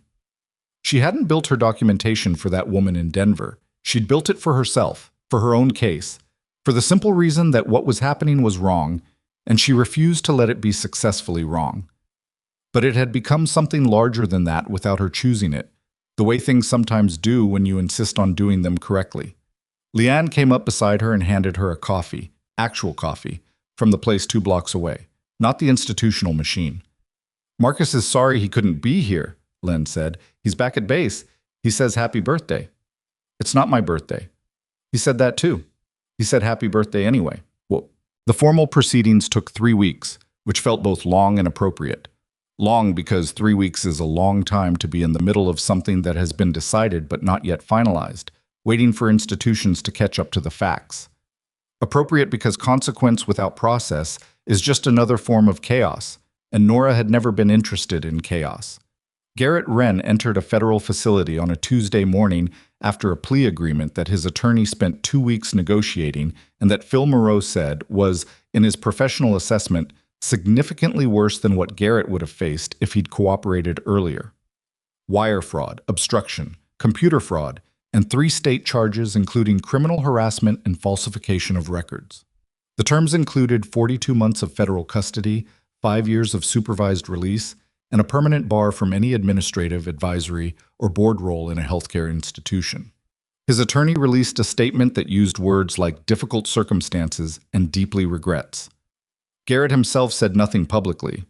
Douglas Wren's situation was more complex, it always was, at that level, and his attorneys were skilled at the specific art of reducing charges through cooperation and financial restitution.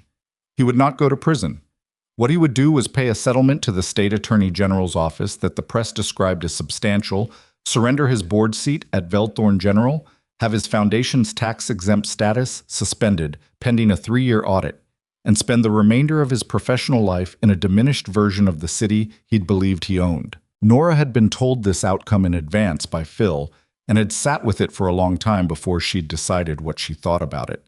The honest answer was that it was imperfect, that a man with resources always navigated consequences differently than a man without them, and that this was a real and present problem with the systems she'd worked through rather than around. She didn't pretend otherwise. But imperfect consequence was still consequence, and Douglas Wren would not do to anyone else what he'd done to the nurse in Denver and then to her, and that was not nothing. Clifford Hess resigned the day before the formal investigation report was released, which was a calculation his attorney had clearly advised.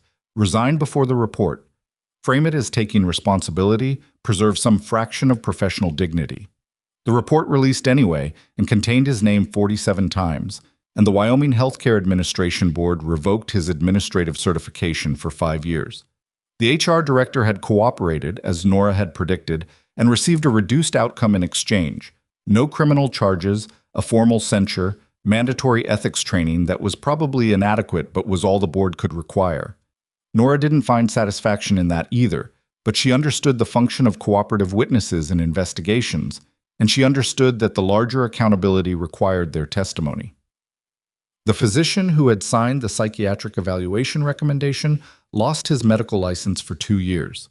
He'd known Douglas Wren through a foundation gala and had been asked a favor and had said yes, and had apparently not thought carefully enough about what yes meant. He'd cried in front of the licensing board, which the transcript noted and Nora found neither moving nor relevant. Credentials were choices. The choice he'd made had a cost. On a Thursday in March, 5 weeks after Garrett Wren's arrest, Nora Voss sat in the hospital's main conference room across from 3 members of Veldthorne General's newly reconstituted board of directors. The board had been restructured in the wake of the investigation.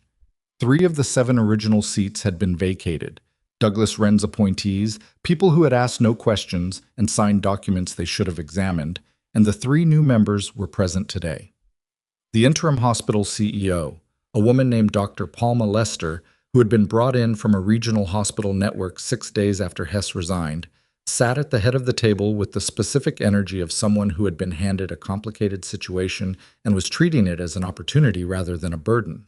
Nora had her own attorney present, a woman named Sandra Owe, who had spent the past 2 weeks reviewing the settlement offer with the thoroughness of someone who didn't trust anything that was offered readily. The settlement was not what had initially been offered. Phil had been right that doing it the right way mattered, because the right way had produced a fuller picture, and the fuller picture had produced substantially different terms. Full reinstatement with complete expungement of every adverse record from her file. Back pay for the period of administrative leave. A formal written apology issued on hospital letterhead, read aloud at a staff assembly, and posted on the hospital's public-facing communications. And the thing that had taken the most negotiation, the thing she had refused to move on, a formal acknowledgement by the board that the institution had failed its duty of care to nursing staff, and that the specific practices that had allowed the harassment to occur would be structurally reformed. Not just policy language, structural reform. An independent reporting pathway for complaints that bypass the administrative hierarchy, reporting to the board's new Patient Safety Committee directly. An external audit of the complaint archive to identify any other buried or altered filings. And mandatory training, hospital-wide, not the checkbox variety, but a facilitated program developed with actual nursing staff input. We're also proposing, Dr. Lester said, a new role within the emergency department, Director of Emergency Trauma Protocols. The position would involve developing and implementing procedural standards, drawing on a broader range of clinical experience than our current training infrastructure accommodates. She looked at Nora. We'd like you to consider it. Nora looked at Sandra, who gave her a small nod. They'd discussed this possibility, had seen it coming. I'll consider it, Nora said. I have conditions. Tell me, Lester said. The role has to have teeth. Real authority over protocol implementation, not advisory authority. And it can't be a consolation position. It has to be a working clinical role. I'm not stepping out of the floor to sit in an office. That's consistent with what we had in mind. And Vera Osman, Nora said. Lester paused. The housekeeping staff member from the December corridor incident. She's still in that building, still doing the same job, and the institution has never acknowledged what happened to her. Nora kept her voice even. She deserves a formal acknowledgement and whatever remediation she wants. That's a condition. Lester looked at the board members. One of them wrote something. Then Lester looked back at Nora. Agreed. Sandra had told her that most people, at the end of a process like this, just wanted it over. Wanted the papers signed and the chapter closed and their life returned to them. She understood that impulse. She'd had versions of it herself over the past 3 months. Moments in the dark, at 2 a.m., where the exhaustion made the idea of just leaving seem like the simplest possible answer.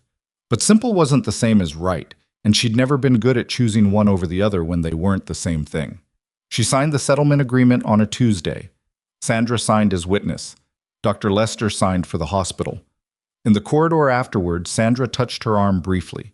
Not a hug, not a speech, just a touch that acknowledged something.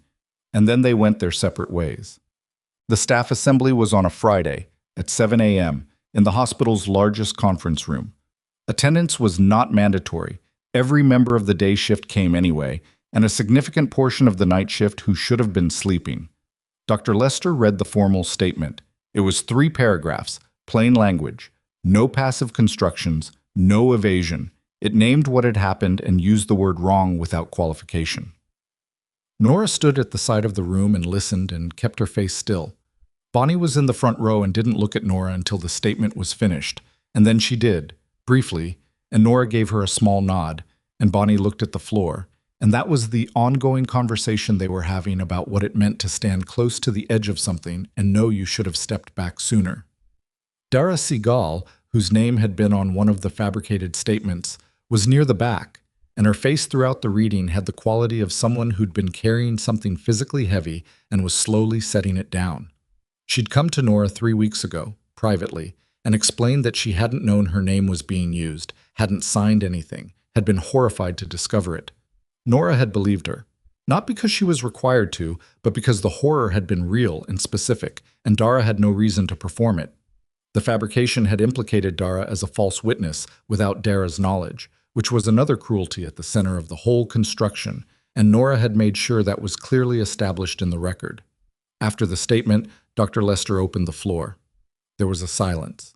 The particular kind of silence that contains many people's desire to speak and their uncertainty about whether speaking was safe, which was exactly the institutional silence that had allowed this to go on for as long as it had, and Nora understood that the silence itself was the thing they were all going to have to learn to break. A young nurse in the 3rd row raised her hand. Her name was Keeley, and she'd been at Velthorn General for 7 months, and she said, in a voice that was not quite steady, I want to know that if something like this happens again, there's a real way to report it, not a policy, an actual person, an actual pathway. Lester answered with the specifics of the new reporting structure. She was direct and clear and didn't dress it up. Another hand. A man from the radiology department who'd been at the hospital for 9 years and who asked, without preamble, whether the board had reviewed any other complaints from the past 5 years for similar patterns of burial or alteration.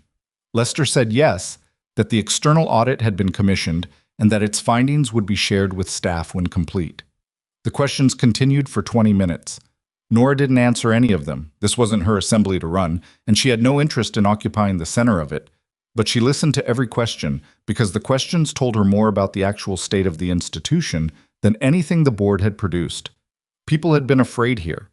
People had been watching what happened to each other and making calculations about what was survivable and staying quiet based on those calculations. That was the real damage, and it predated Garrett Wren, and it would not be fixed by his arrest or her reinstatement or even the structural reforms, not completely, not right away. It would be fixed slowly, incrementally, Every time someone asked a question in a room like this one and received an honest answer and filed that away as evidence that honesty was survivable here.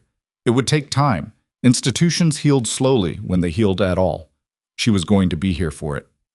Halston was discharged that same Friday, and the formal departure from Veldthorn General happened at noon, and Bruno walked out of the building on a splinted leg with the particular dignified determination of an animal that had categorically refused to let an injury define his exit. In the lobby, Halston stopped. He reached into his jacket and took out something small and held it out to her. A coin. Military issue. Unit insignia. The kind of object that carried a specific weight in specific cultures, earned in specific ways, not given casually. "I'm not going to make a speech," he said. "Good," she said.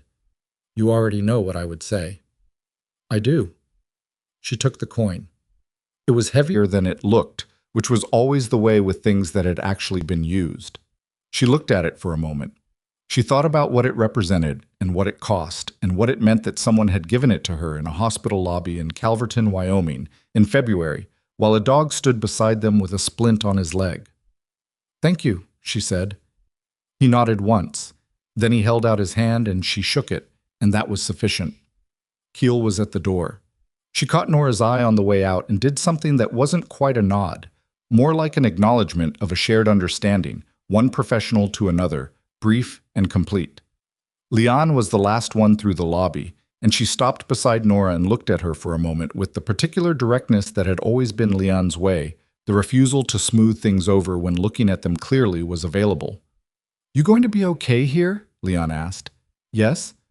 "I mean actually okay, not just functional." Nora thought about that. She thought about the new role, the protocol work she was already planning, the structural changes she intended to push for beyond what the settlement had required, the woman in Denver who was rebuilding, the questions in this morning's staff assembly that had been asked out loud for the first time.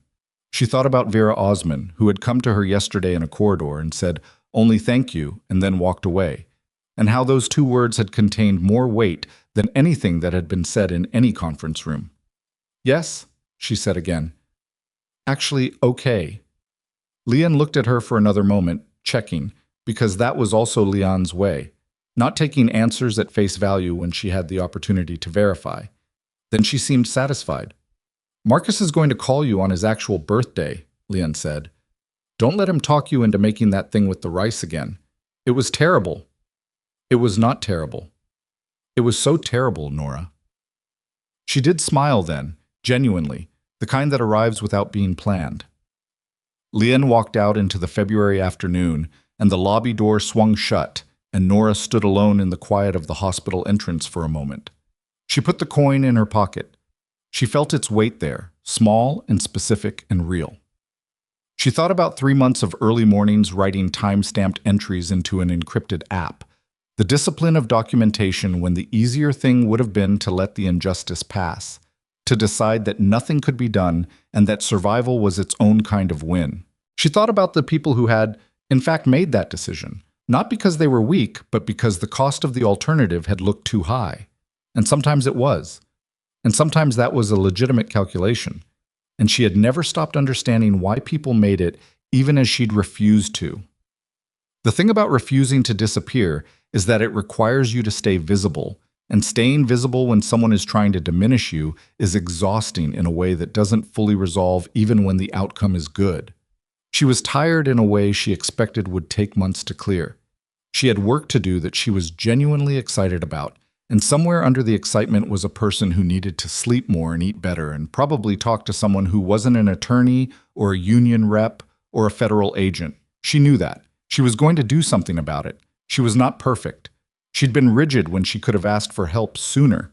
She'd pushed people away in the name of protecting them from involvement, and in doing so had made her own path harder than it needed to be. She'd maintained a distance from the military years that she had told herself was healthy, and that was, she understood now, also partly fear. Fear that letting those connections be active meant carrying a weight she wasn't sure she could put down when she needed to.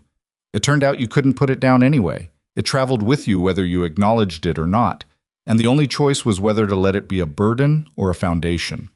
She walked back through the lobby toward the emergency department, badge clipped, stethoscope in her pocket, the coin solid against her thigh.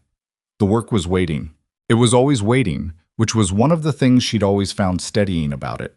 The constancy of it, the fact that need didn't pause for anyone's personal circumstances, and that every time she walked into a trauma bay or sat beside a frightened patient or called out a rhythm on a monitor, she was doing the only thing she'd ever been certain she was supposed to do. She'd been underestimated. She'd been targeted. She'd been told, through 100 different mechanisms, to make herself smaller until she disappeared. She was still here. Not because the outcome had been just, though it had been more than she'd dared expect, and not because people had shown up when she needed them, though they had, in ways that still moved something in her when she let herself think about it. She was still here because she had looked at the cost of staying and looked at the cost of leaving and made her choice in November, in a quiet apartment, writing the first entry into an encrypted app, and had not unmade it once. There was no lesson in that you could hand to another person cleanly. Circumstances differed. The people who stayed and fought didn't always win, and the people who left and survived weren't wrong to survive. And real life was not a story where the correct choice was always obvious, or where the outcome was guaranteed to justify the cost. What she could say, what she believed, not as a platitude but as something she'd tested in the particular laboratory of the past 3 months, was that the decision to document the truth, to refuse to let it be buried, to insist that what happened had happened and that it mattered, and that she would not pretend otherwise. That decision had been worth making regardless of how it ended. The truth had survived, not cleanly, not automatically. It had needed help and documents and people who drove from 3 hours away, and a federal agent who read evidence carefully, and a housekeeping worker named Vera who had let herself be seen, and a doctor who had chosen inconvenient honesty over comfortable silence. The truth had survived because enough people had refused to let it die. She pushed open the door to the emergency department and walked in. The monitors were beeping. The lights were flat and fluorescent and indifferent. Someone needed something, somewhere in this building, and she was here and she knew how to help. She got to work.